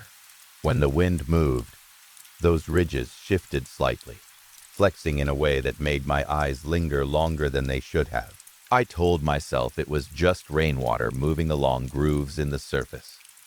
That explanation felt thin even then. Standing there with my coffee going cold in my hands, I had the strange impression that the thing was breathing, slow and deep, like it was asleep and dreaming underground. It kept growing. Cold snaps came and went. Frost killed what little remained of her vegetables. The grass in both yards went dull and lifeless. But the stalk didn't slow down. By early winter, it had climbed high enough to rise above the fence and twist toward the old oak tree near the corner of her yard. Thick vines unfurled from its base, wrapping around the tree's trunk like they were testing it, learning its shape. Along those vines, swollen nodules formed, pale, tight bulges that looked stretched from the inside, like something pressing outward, waiting for the right moment to break free. That was when the animals started disappearing. The stray cats were the first to go.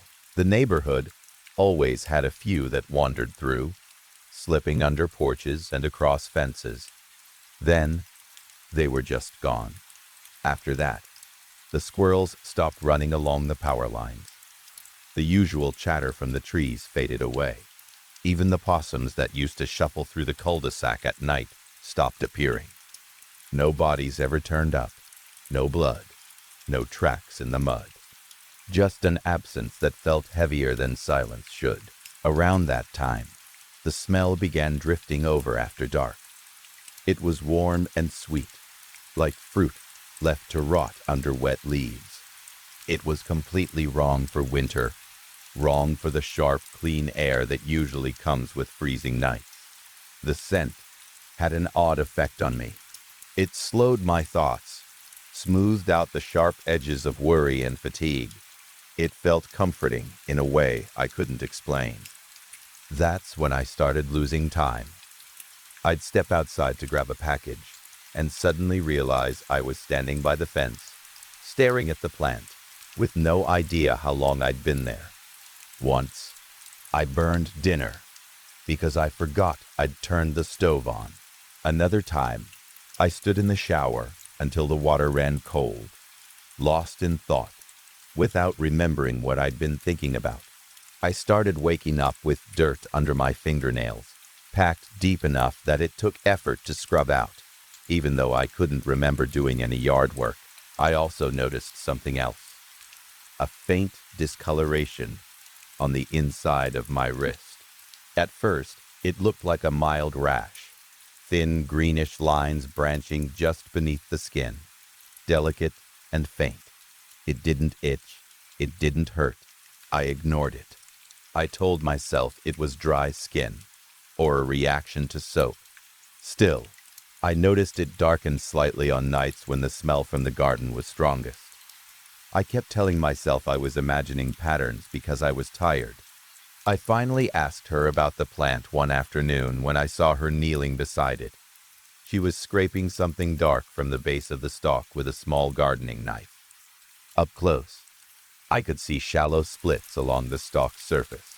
They opened just enough to reveal glossy tissue beneath, slick and slow-moving, like thick sap that shifted as if it needed air.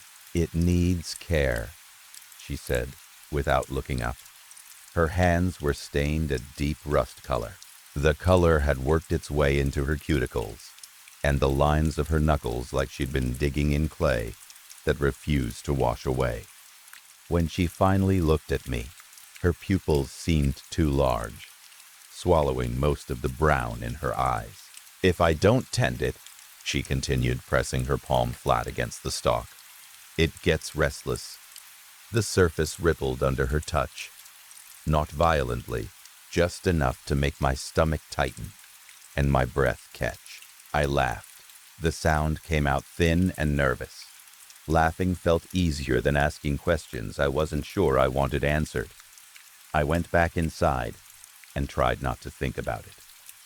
The night I saw it feed, the temperature hovered just above freezing. Fog blurred the streetlights into pale circles. I stepped outside to drag my trash to the curb when I heard something shrieking from her yard. The sound was sharp and desperate, the kind that grabs your chest and refuses to let go. I looked through the fence. A raccoon was circling the base of the plant. Its breath puffed out in quick bursts as it sniffed the ground, confused and frantic, like it had followed a scent it didn't understand and couldn't escape. The vines moved. They didn't snap or strike. They uncoiled slowly, sliding across the ground with a wet, dragging sound, like soaked rope pulled through mud. One wrapped around the raccoon's back leg.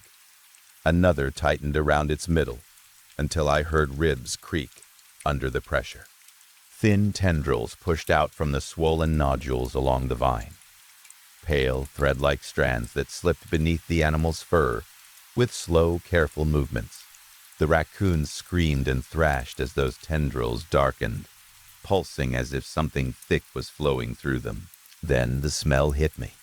It rolled across the yard, warm and heavy, completely out of place in the freezing air. My thoughts dulled instantly. The screaming softened, like it was happening underwater. I remember noticing how peaceful the fog looked, drifting between the houses, how calm everything felt, even though I knew, somewhere far away in my mind, that I should be terrified. The raccoon stopped moving. The tendrils withdrew slowly, slick and dark. The vines tightened once more, with a soft cracking sound. The body collapsed inward slightly, like something inside it had been hollowed out and folded in on itself. When I blinked, the yard was empty. I don't remember walking back inside. I woke up the next morning sitting on my couch. There was dried mud on my jeans and a faint copper smell clinging to my sleeves. My wrist ached dully, and the greenish lines had spread farther up my forearm. I told myself it was irritation from the cold or some strange allergy. Even as I thought it, I knew it didn't make sense. Since then, I've started hearing a low humming sound at night. At first, I thought it was the heater or old pipes in the walls, but it gets louder when I stand near the fence. It has a rhythm to it, like breathing, or a slow heartbeat deep under the ground. I've also been dreaming about being underground, not buried, just surrounded by roots. The soil in those dreams feels warm, safe. I wake up calmer than I should, like I've rested somewhere familiar. The plant has changed again. The seams along the stalk open wider at night, pulling apart to reveal slick, glistening tissue beneath. Sometimes, a thin, milky fluid leaks into the soil. Wherever it drips, smaller shoots begin pushing up within days. The vines have slipped through gaps in the fence and now rest against the frozen grass in my yard. I've caught myself touching them more than once. They vibrate faintly, like distant machinery humming beneath the earth. The last time I pulled my hand away, faint branching lines lingered on my palm for several minutes before fading. She looks healthier now than when she moved in. Fuller. Her skin has a color to it that she didn't have before. Sometimes when she talks, her jaw keeps moving after she finishes speaking, like she's chewing something slowly. Once, while she smiled, I thought I saw something shift beneath the skin of her throat, like a swallow moving the wrong way. Last night, she stood beside the fence while storm clouds gathered overhead. "It knows you," she said quietly. "You're receptive." I asked her what it eats. She smiled, and the smell from the garden thickened until it felt like it was settling into my lungs. "It takes what it's offered," she said. "I should be afraid. I know that, somewhere beneath the calm wrapping around my thoughts. I know the missing pieces of my memory should terrify me. I know the veins, spreading slowly along my arm, shouldn't feel as natural as they're starting to. But tonight, the scent is stronger than it's ever been.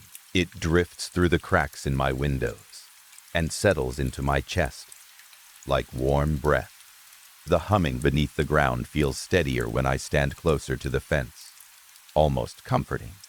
The vines have crossed fully into my yard now, tracing slow patterns through the frost, like they're mapping the space between us. One brushed my ankle earlier. I didn't pull away right away. I think I'm going to step into her yard, just for a closer look, just to understand what it wants. I'll come back and tell you what I find, if it still feels important to. Story 6.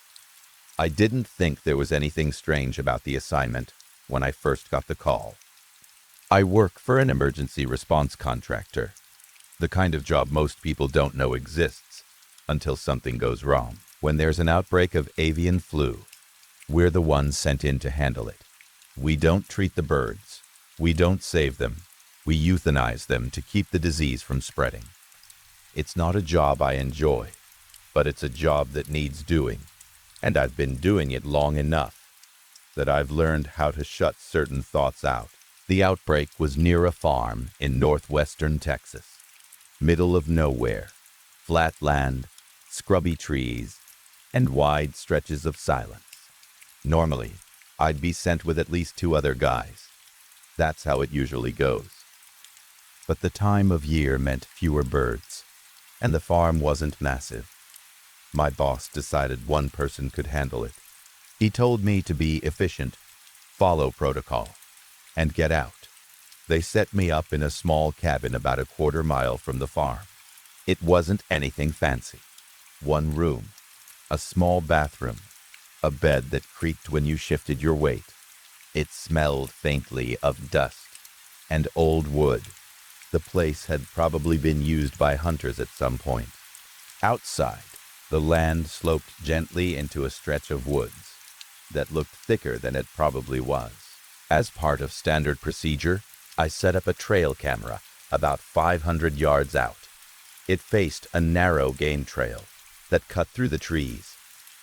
Migratory birds were uncommon this time of year, but rules were rules. The camera was there in case something unusual passed through.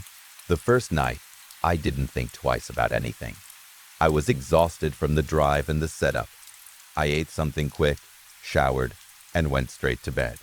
I remember thinking I'd review the camera footage in the morning, maybe do a quick walk through the woods if something looked off. Then, I fell asleep almost immediately. When I woke up the next morning, sunlight was spilling through the thin curtains. Everything felt normal. Too normal, honestly. I made coffee, sat at the small table, and pulled up the trail cam footage on my phone. That's when I saw him. About 3 hours into the recording, at exactly 2:38 in the morning, a figure appeared at the edge of the frame. At first, I thought it was just a trick of shadows. The woods at night can play games with your eyes. But the figure didn't move the way shadows do. He stepped forward just enough for the camera to catch part of him. He stood there in the shadows for about 10 minutes, without moving, not pacing, not shifting his weight, just standing. Then, slowly, he raised his arms straight up into the air. He held them there, perfectly still. He kept them raised for 7 minutes. After that, he started walking toward the camera. Even through the grainy night footage, I could tell what he was wearing. The collar, the dark clothing. I hadn't been to church in years, not since I moved away from home. But recognition hit me instantly. This was a Catholic priest. No question about it. He walked directly toward the camera with his hands still raised. When he reached the camera, he dropped down onto his knees. He made the sign of the cross. Then he knelt there with his mouth open, head tilted slightly back, like someone waiting to receive the Eucharist. He stayed like that until 5:50 in the morning. No movement, no prayer gestures, no signs of fatigue.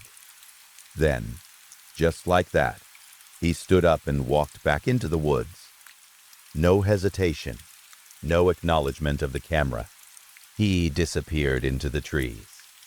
I stared at my phone for a long time after the clip ended. My first thought was that it had to be a prank. Maybe someone messing with me because they knew I was alone out here. But the longer I thought about it, the less sense that made. Who would stand motionless in the cold for hours just to scare a stranger? And how would they know exactly where my camera was? Still, I told myself it was nothing. Some local guy. Maybe mentally ill.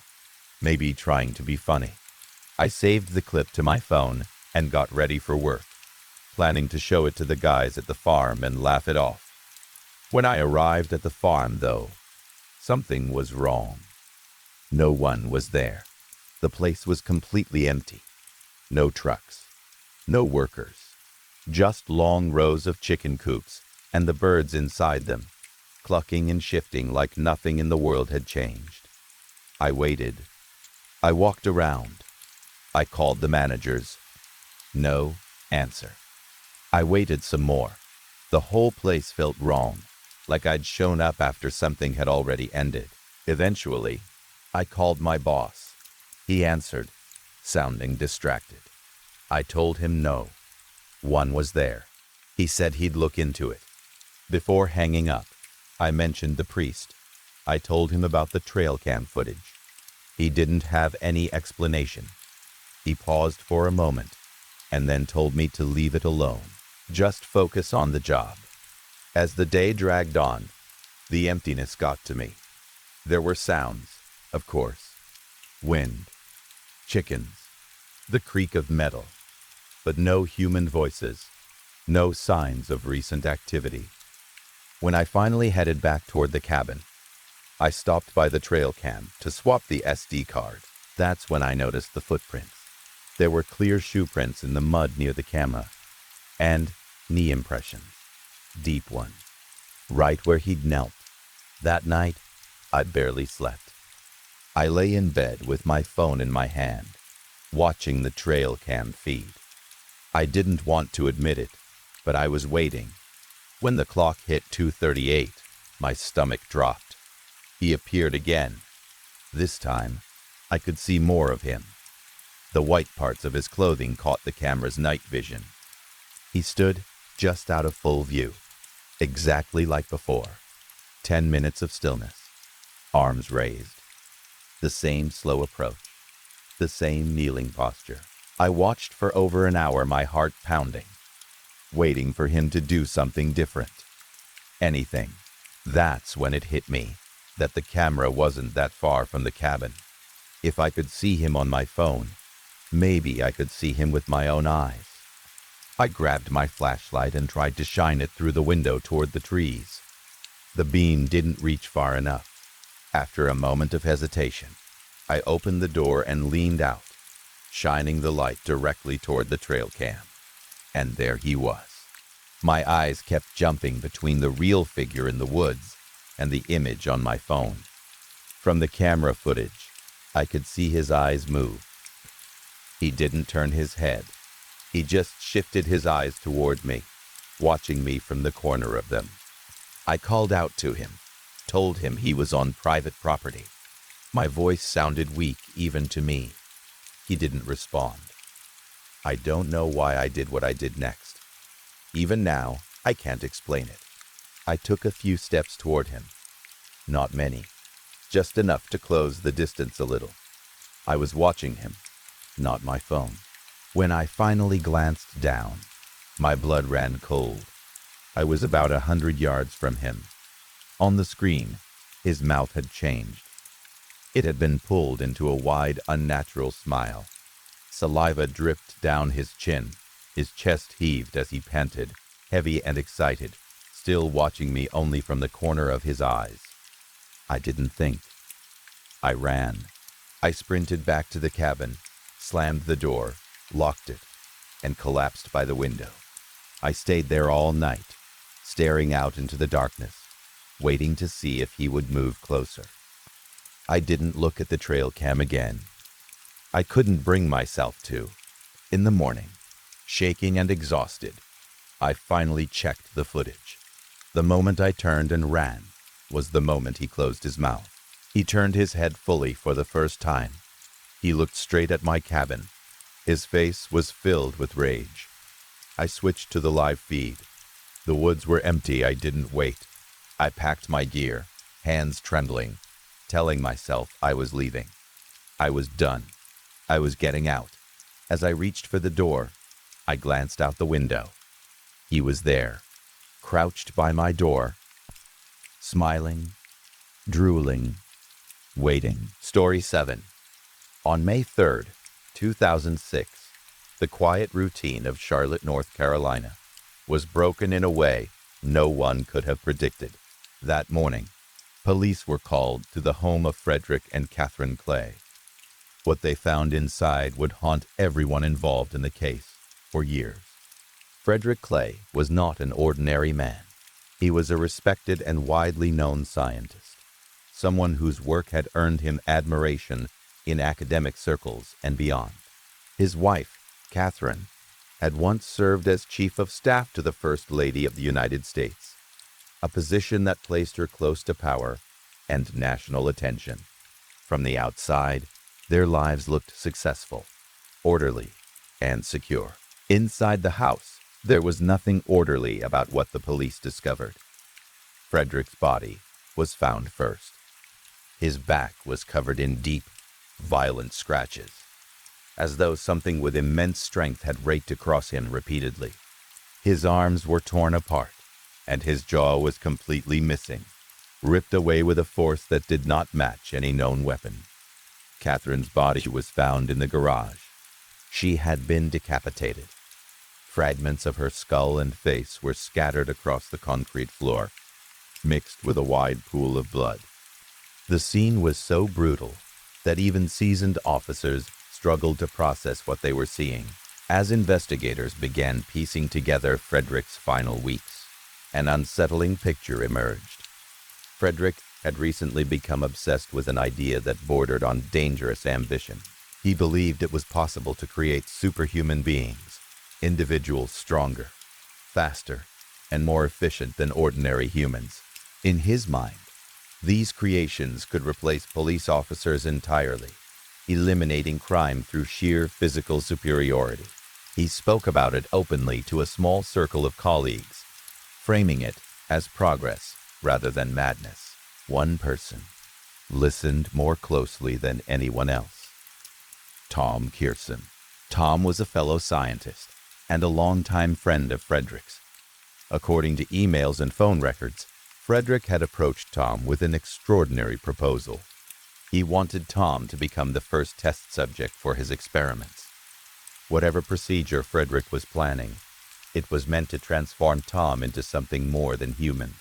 For reasons no one could fully understand, Tom agreed. He left his home and traveled to see Frederick shortly before the murders. After the bodies were discovered, Tom immediately became the prime suspect. His connection to Frederick's work, combined with his sudden disappearance, made him impossible to ignore. But despite an intense search, police could not find him. It was as if he had vanished completely. 5 days later, on May 8th, another body was found in Charlotte. This time, the victim was a homeless man named Eddie Thompson. His body had been torn open, his organs exposed in a way that suggested pure physical violence rather than the use of a knife or tool. There was no robbery, no sign of a struggle beyond the damage done to his body. The brutality shocked the investigators, but at the time, no clear connection was made to the Clay murders. 4 days after that, on May 12th, another homeless man was found dead. His name was Gordy LaFonza. His cause of death was even more disturbing. A large tree branch had been forced down his throat, rupturing his internal organs. The sheer strength required to do this raised serious questions. This was no random act of violence. Something was escalating. Police began to realize they were dealing with more than an isolated crime spree. Patrols increased. Detectives worked around the clock. The city grew tense as rumors spread, fueled by incomplete information and fear. The following day, the situation took another turn. Ken Garner, the owner of a popular local bar, disappeared. He was last seen locking up for the night and walking toward his car. When his body was found 2 days later, his face had been ripped apart beyond recognition. This killing could not be ignored or dismissed. Ken was well known in the community, and his death pushed the city into full panic. The next day, local authorities declared a citywide emergency. People were advised to stay indoors at night. Police presence increased dramatically.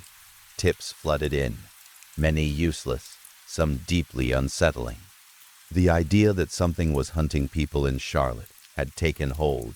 On May 19th, the hunt appeared to come to an end. Police received a report about a strange man seen near a shack on the outskirts of the city.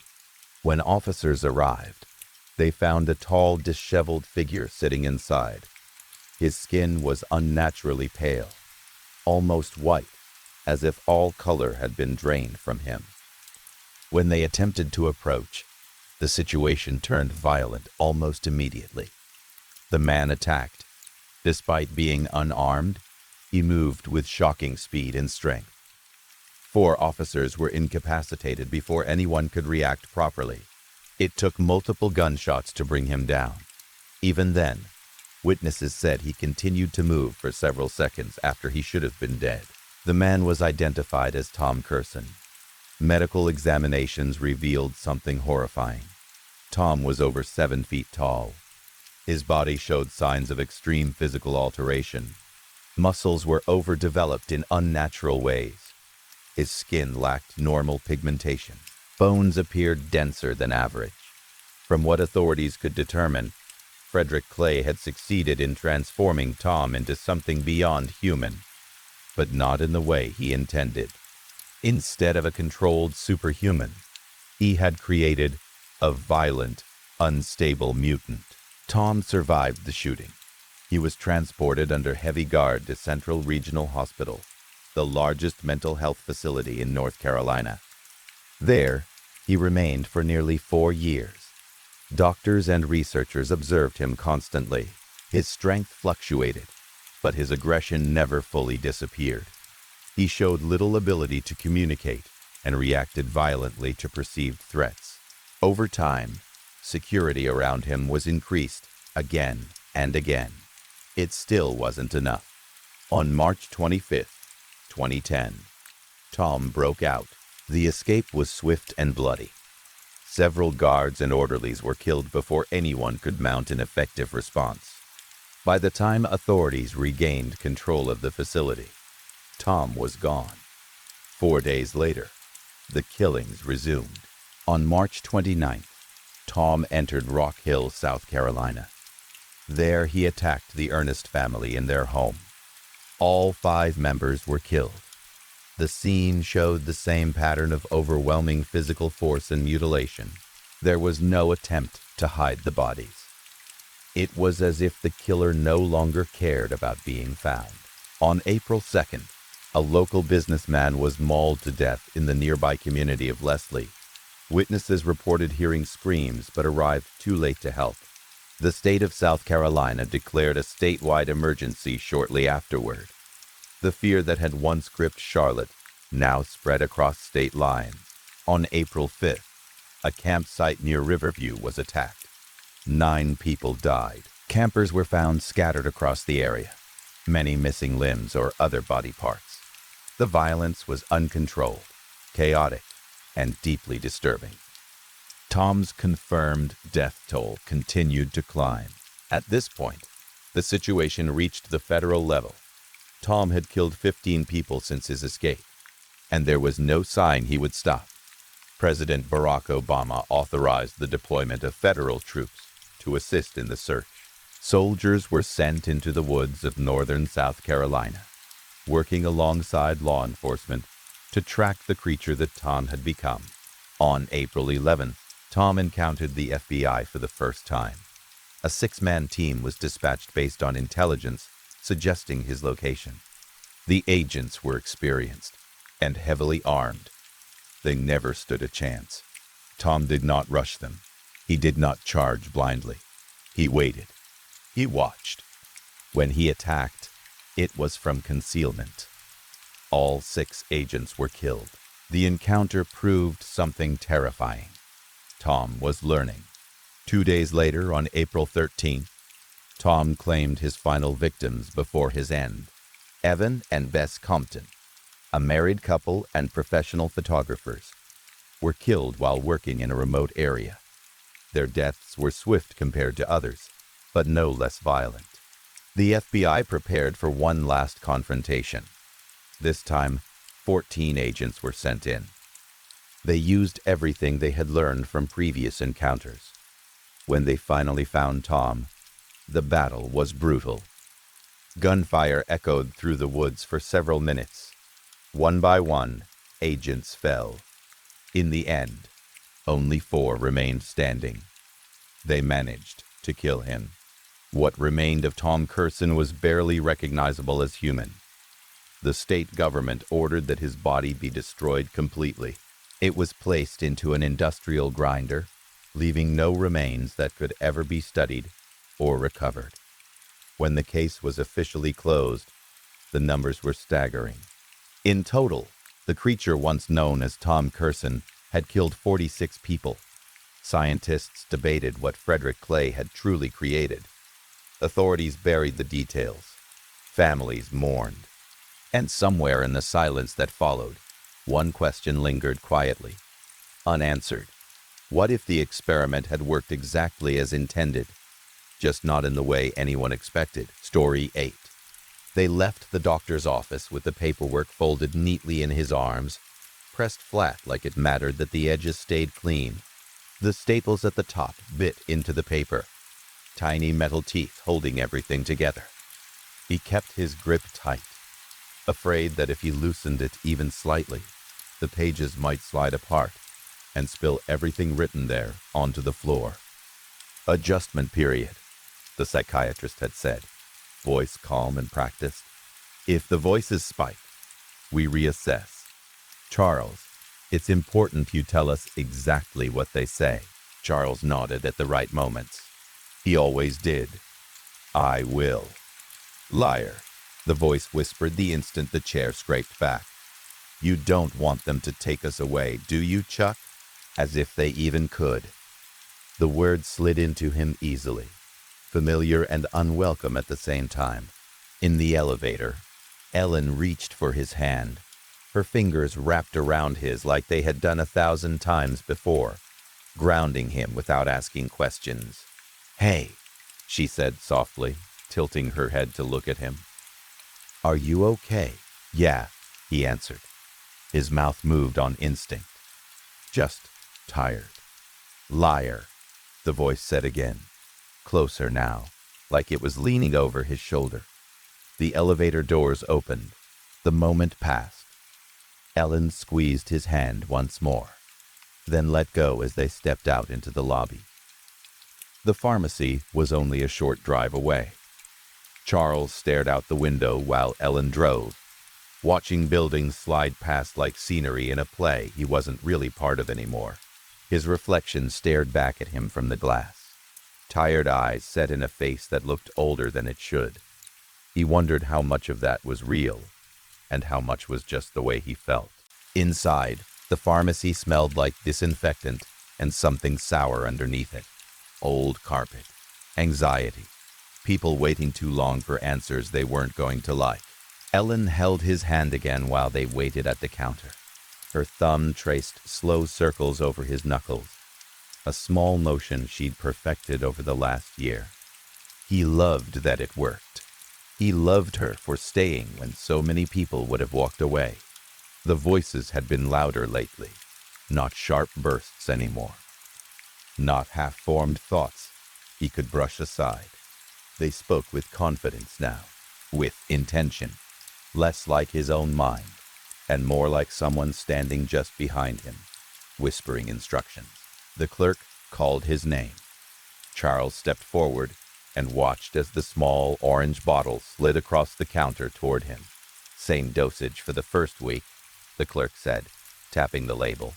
Then double. Ellen leaned in. Any side effects we should watch out for? The clerk barely looked up. Night terrors. Heightened paranoia. Charles let out a quiet, humorless laugh. Already there. The clerk smiled politely, the way people do when they don't know what else to say. Even strangers can see you're broken, the voice murmured. But don't worry. We'll fix you. Dinner that night was almost normal. That was what made it worse. Their neighbor Mark was over, loud and energetic as always. He filled the room with his presence, leaning back in his chair, beer in hand, talking with his hands as if every sentence needed emphasis. "Smells great in here, Ellen," he said, taking another sip. "Charles, you've got to relax sometimes, man. Hear me? Loosen up a little." Charles smiled and nodded. "I'll try." "He talks to you like you're a child," the voice hissed, sharp with sudden anger. Mark kept talking, laughing at his own jokes. The voice began mocking him, repeating his words in a warped tone, cackling softly as it did. "You hear that, Chuck? Hear how he talks down to you?" Dinner was finally ready. Plates were passed around. Mark took a bite, chewed thoughtfully, then nodded in an exaggerated way. "Okay," he said. "I take it back. This is actually horrible." Ellen forced a smile, the corners of her mouth tightening just a little too much. Then Mark chuckled. "Hey, at least someone in this house married up." The silence was immediate and heavy. Like the air had thickened, Mark's smile faded. "Oh, I'm kidding. That was dumb. I didn't mean."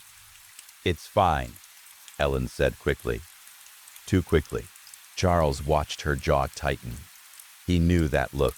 He'd seen it in the mirror enough times. "No," the voice roared suddenly, filling his head. "It's not fine. Say something," it demanded. "Now." Charles cleared his throat. His heart pounded. "Mark," he said, voice steady despite the pressure building inside him. "You should probably think before you talk." Mark raised his hands. "You're right. I'm sorry. Really. That was too far. I've always been told I can't read a room to save my life." He tried to laugh it off, glancing between Ellen and Charles, clearly uncomfortable now. "Not sorry enough," the voice whispered. "You'll fix what you broke." The rest of the evening passed quietly. Conversation stayed shallow. When Mark finally left, Ellen let out a long breath, like she'd been holding it in since dinner started.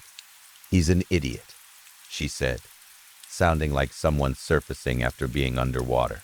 "Yeah," Charles replied, "but he means well."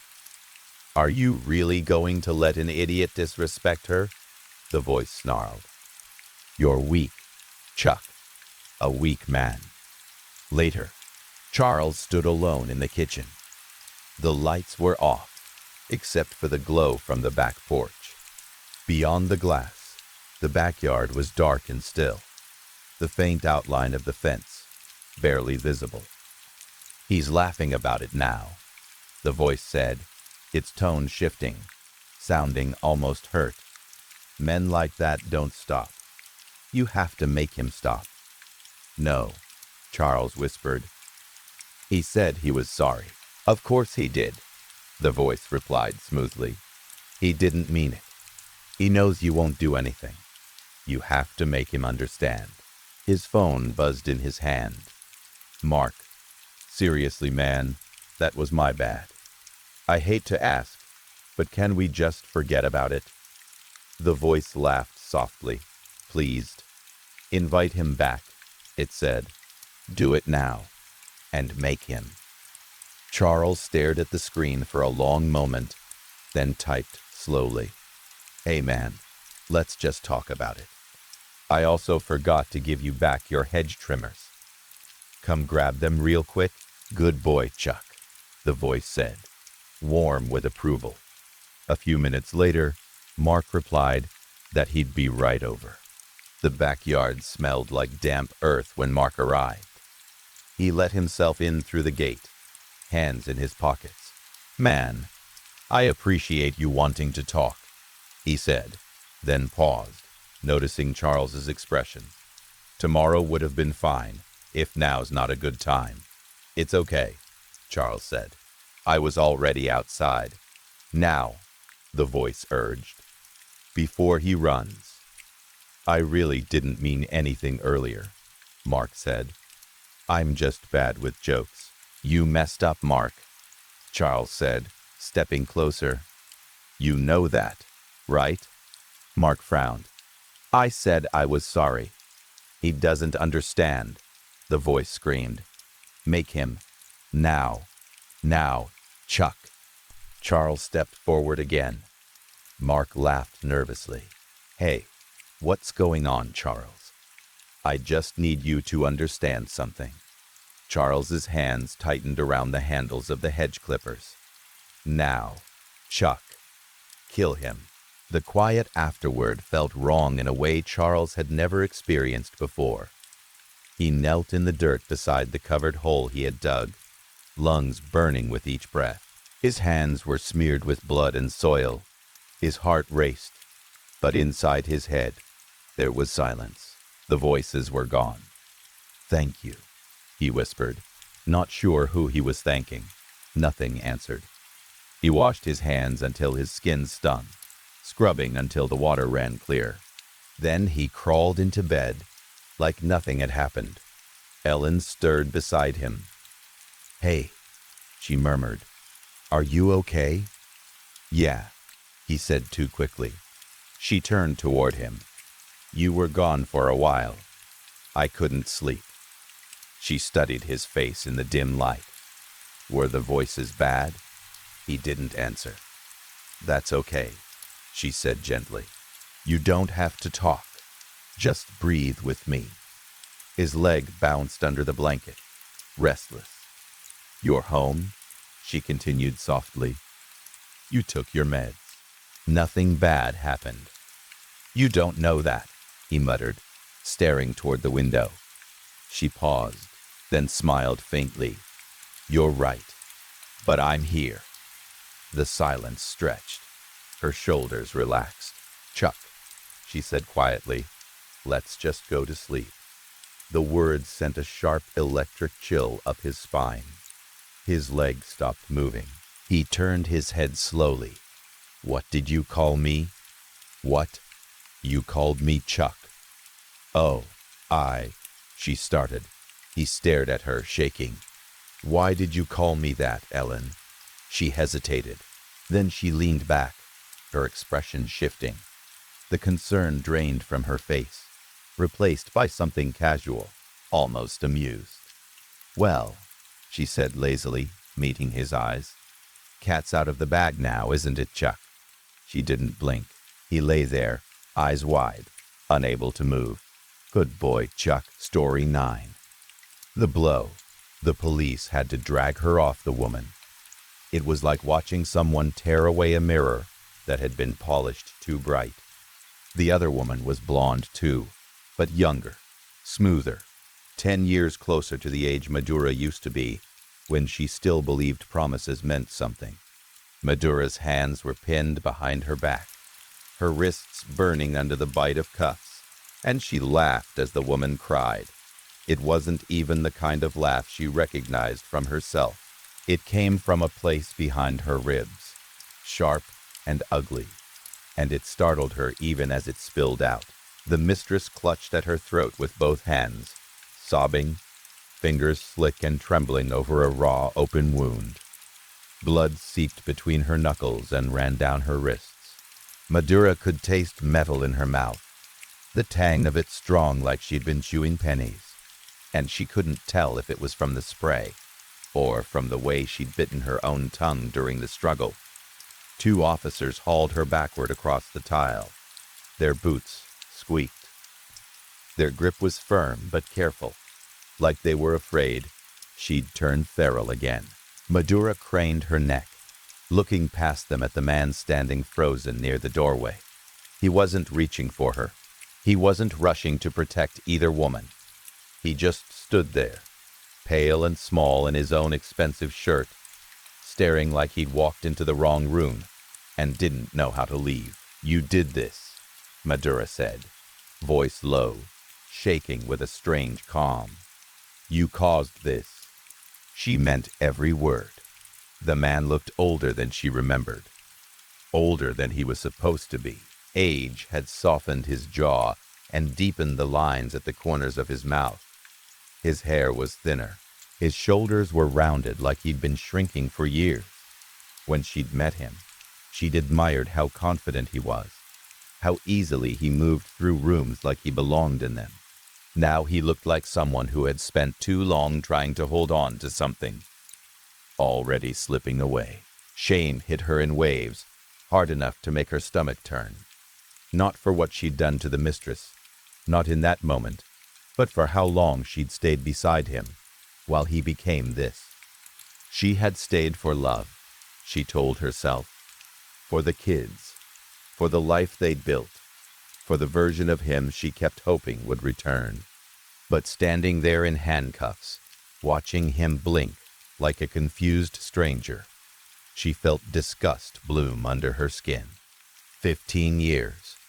15 years of marriage, traded like spare change for someone younger.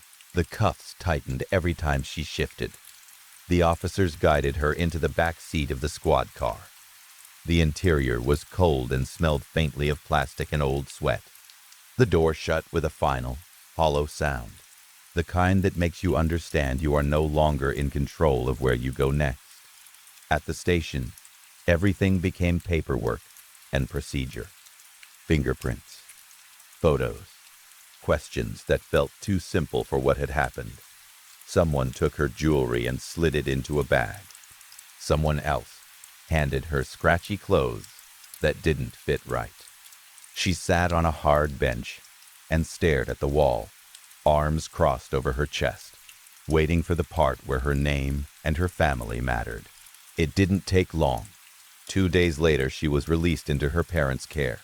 No jail time, no orange jumpsuit, no public trial that would drag her face across the news. Money didn't erase what she'd done, but it did soften the consequences, the way it always did. She was grateful and sickened by it at the same time. Her parents were waiting with a car and a driver. Her mother's lipstick was perfect. Her father's suit looked like it had never known a wrinkle. They both wore expressions that were meant to be comforting, but couldn't hide the tightness around their eyes. Madura slid into the back seat beside her mother. The door shut. The car began to move. The silence inside the car was heavy, filled with things no one wanted to say out loud. Madura watched the world pass by through tinted glass. Every bump in the road felt muted, like she was floating above her own life, instead of sitting inside it. Her mother patted her knee gently, a polished gesture of reassurance. "There is no jail time, my dear," she said, voice soft like she was speaking to a child who'd broken something expensive. But you do have to stay in a mental institution for a couple of weeks. The word hit Madura like ice water. Institution. Not hospital, not clinic. Institution. A place people whispered about. A place you got sent when you stopped being convenient. "How are my kids?" Madura asked. Her throat felt tight, like she was swallowing rocks. Her father flipped through a stack of legal papers on his lap. The sound of them rustling made the silence feel even sharper. "They're staying with us until further notice," he said. He tried to sound steady, but his voice wavered just slightly. "We've already put in the paperwork for a divorce, primary custody, and no visitation." Madura's hands curled into fists in her lap. A hot pressure built behind her eyes. She wanted to scream. She wanted to laugh. She wanted to disappear. "Just get him out of my life," she growled, slumping down with her hands over her face. "Just fuck." Her mother didn't scold her for the word. That, more than anything, told Madura how serious this was. The facility they drove to was called Briarwood. The name sounded gentle, like a spa hidden behind trees, like a place you'd go to heal. The building itself was discreet, tucked back from the main road. No signs that could be read from far away. No obvious security. But there was an expensive neatness to everything, the kind of clean that costs money. Tall shrubs trimmed perfectly, fresh mulch, cameras hidden where you wouldn't notice unless you were looking for them. This wasn't a place people talked about openly. It was a place for the wealthy to be hidden when they became inconvenient, when grief and rage and fear started showing through the cracks. Inside, the air smelled like antiseptic and something faintly sweet underneath it, like a cleaner meant to disguise what couldn't be cleaned. The lobby was quiet. Soft chairs, neutral colors, a front desk behind thick glass. Her parents handled the check-in. Paperwork, signatures, a practiced exchange with the staff.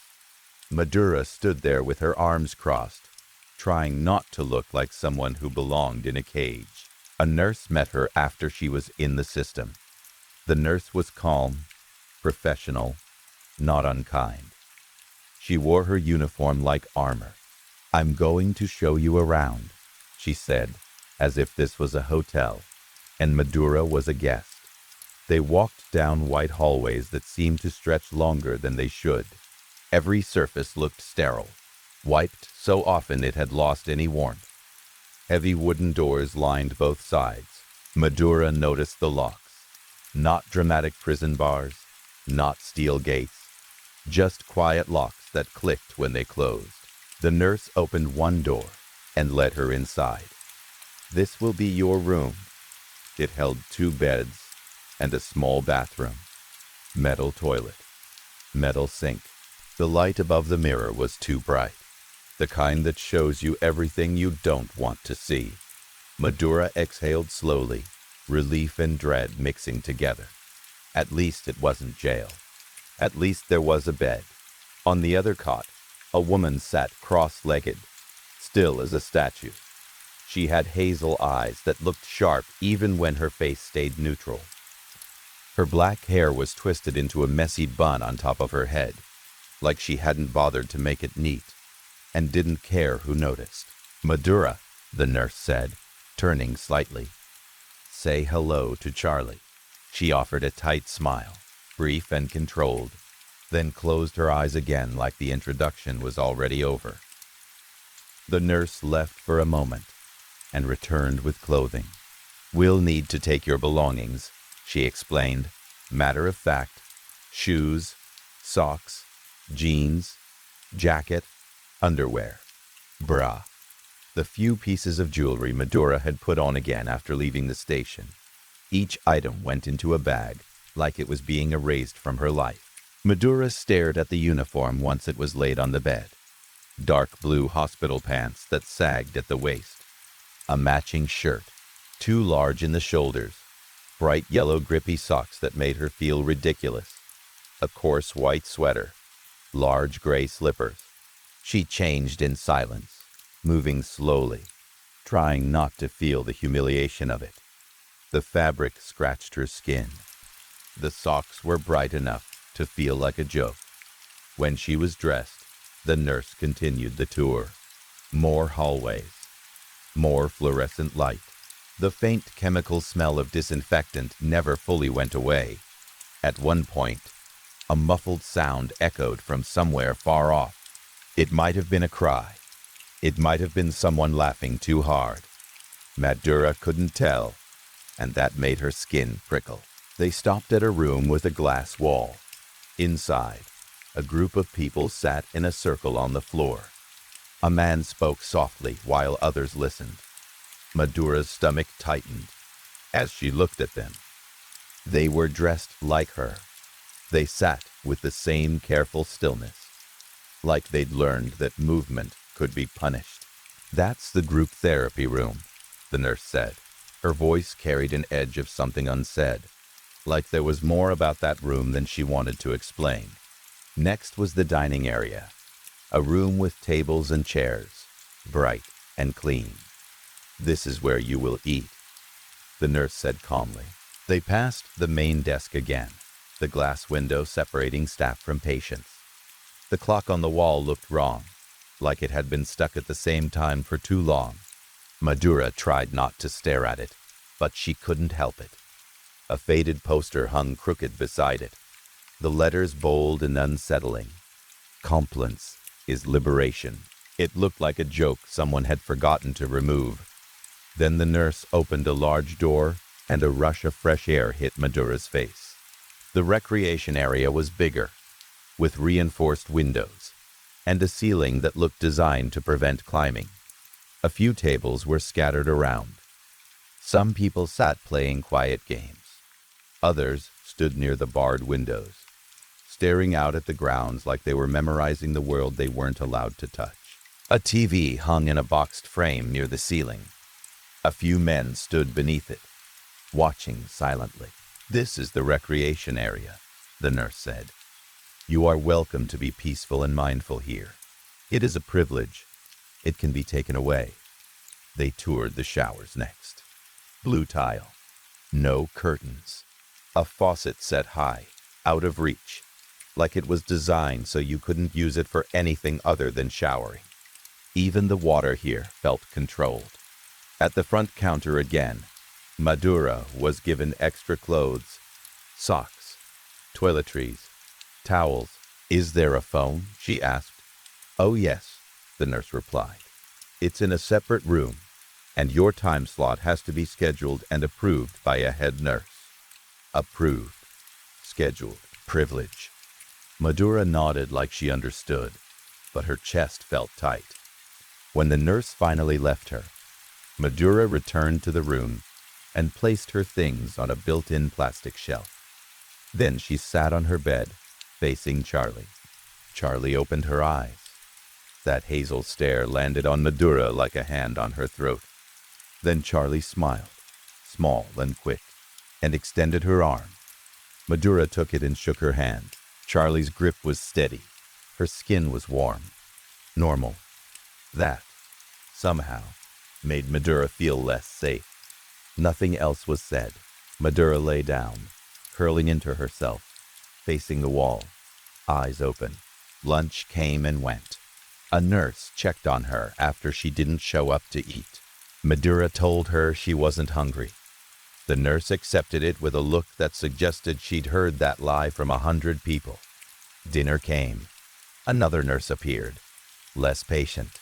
"Ma'am, listen," she said. "You have to eat." Madura shook her head again. Her stomach was already twisting, but the idea of swallowing anything here made her feel sick. The next morning, she and Charlie were escorted to breakfast. The food looked good, too good. Fresh fruit, warm bread, eggs. Things that belonged in a nice hotel, not a locked facility. Madura stared at the plate. confused by the luxury. Charlie sat alone at a nearby table. Madura carried her tray over and sat down beside her, needing the familiar presence of the only person in this place she knew. Right before Madura could lift her fork, Charlie spoke in a low, urgent whisper. "Don't eat that," Charlie said. Madura blinked. "What?" Charlie's eyes stayed fixed on her plate. "Take little bits and throw them on the ground until it looks like you ate enough."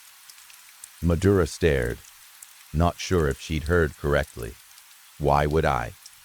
"Don't eat it," Charlie repeated, harsher now, like she couldn't afford to explain. Then Charlie ate just enough to make it look convincing, stood, and turned in her tray. Madura sat frozen, hunger and confusion wrestling inside her. Charlie looked serious in a way that didn't feel like ordinary paranoia. It felt like survival. Against her better judgment, Madura did what Charlie said. She moved food around, dropped tiny pieces discreetly, made the plate look touched. Then she dumped the rest and hurried back to the room. Charlie was there, sitting cross-legged on her bed, eyes closed again like nothing had happened. "Why can't we eat the food?" Madura asked, voice shaking. She sat on her own bed and faced Charlie. "This is insane." Her fingers twitched toward her ribs, as if tracing something that wasn't visible. "It has fat in it," she said. Madura let out a small, bitter laugh. "Everything has fat." Charlie leaned forward slightly. Her voice dropped into a whisper that made Madura's skin crawl. "This is a fat they feast on. The more you eat, the more it stays in you. The more it builds up, the more they come." "They?" Madura asked, even though she already knew she didn't want the answer. Charlie's mouth tightened. "The ones that come at night." Madura felt a cold ripple of disbelief. She wanted to roll her eyes, to tell herself this was just her roommate's delusion. But then she remembered the poster. Compliance is liberation. The way the nurses used the word privilege. The stuck clock. The quiet locks. The way people stared out the barred windows like they were remembering freedom. She slept that night, but it wasn't real sleep. It was the kind where your body shuts down and your mind stays half awake, listening. A sound pulled her up out of it, a piercing, broken wail that seemed to come from somewhere nearby, then cut off abruptly. Madura's eyes snapped open. The room was dim. The air smelled of antiseptic, and something damp underneath it, like wet cloth left too long in a closed space. Charlie was awake, staring at her. Charlie mouthed words without making sound. "Don't move. Don't speak. Don't move. Don't speak." Madura's throat tightened. She didn't understand what she was seeing until the door swung open.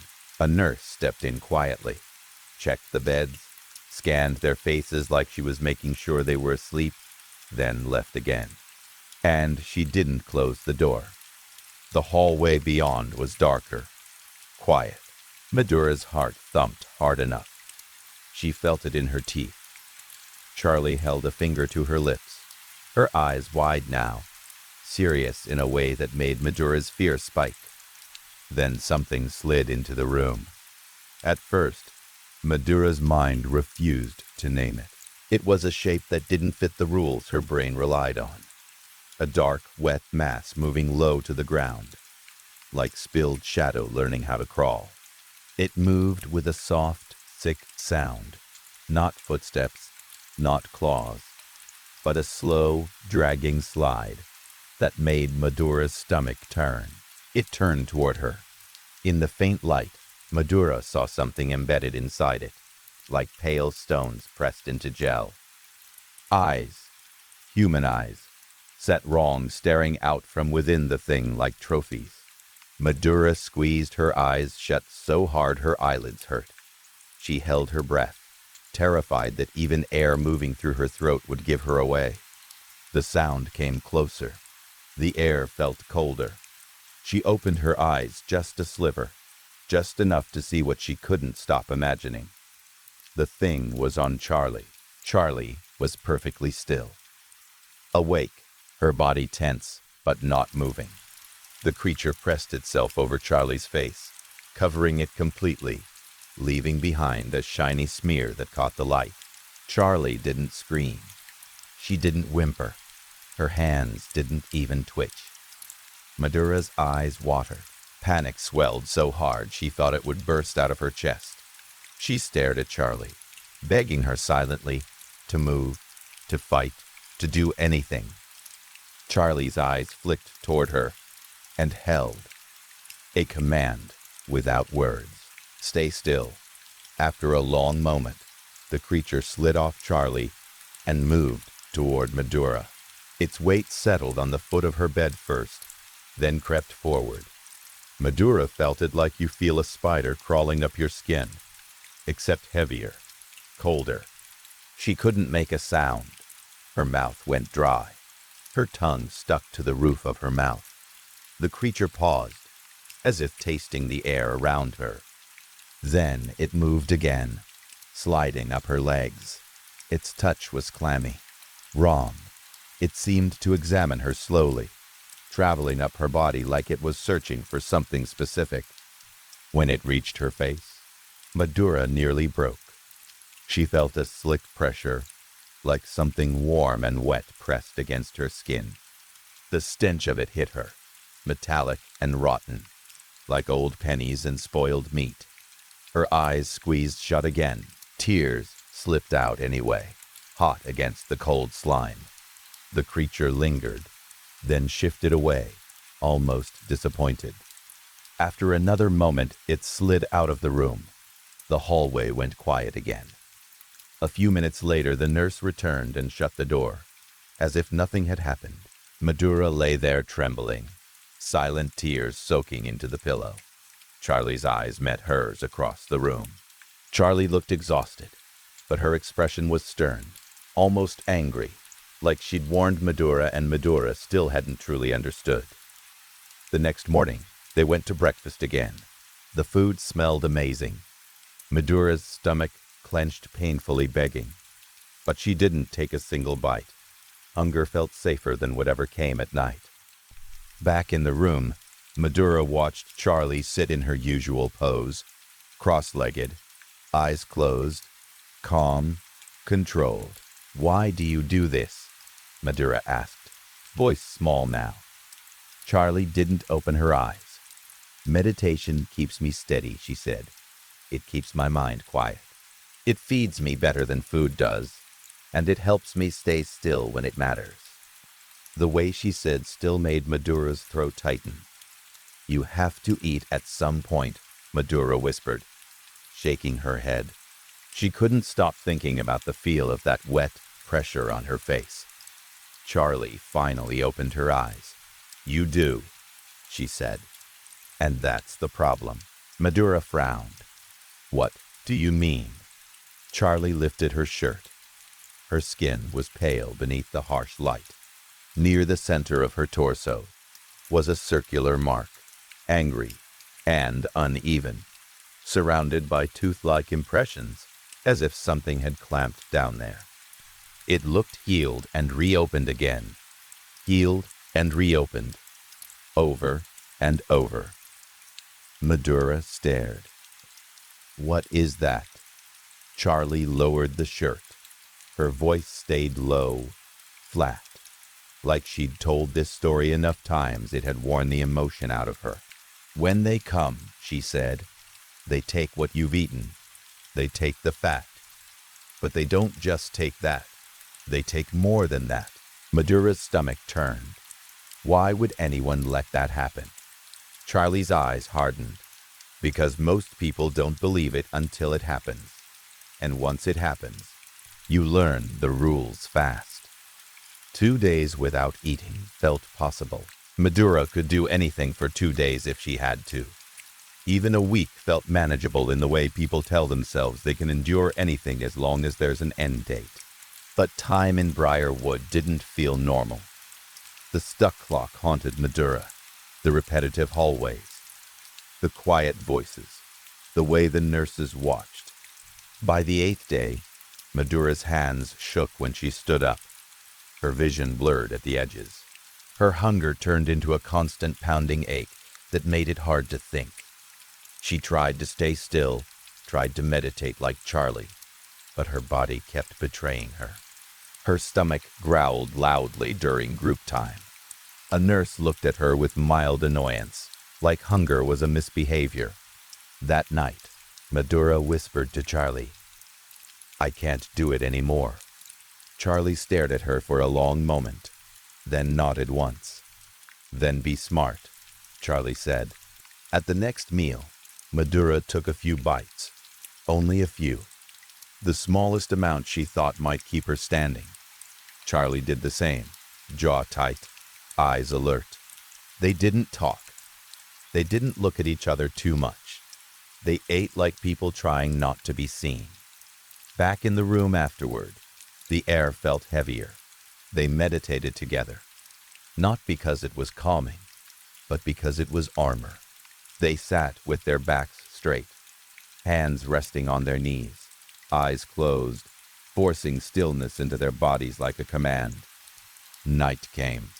The door opened. Madura didn't need to see it to know it was there. She felt the temperature drop. She smelled that raw mix of metal and damp rot. The creature slid into the room again. It went to Charlie first.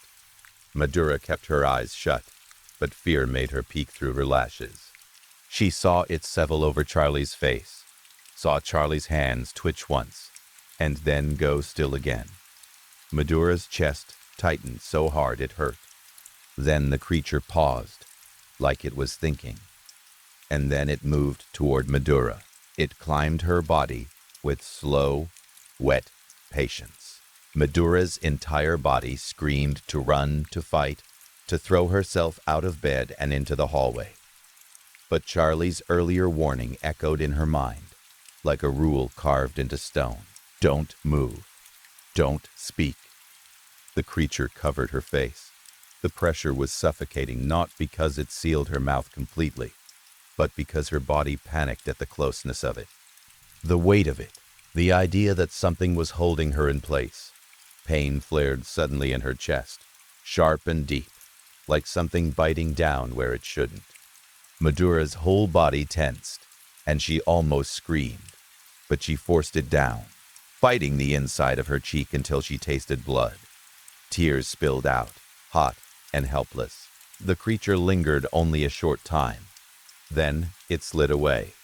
The moment it left the room, Madura gasped like she'd been underwater.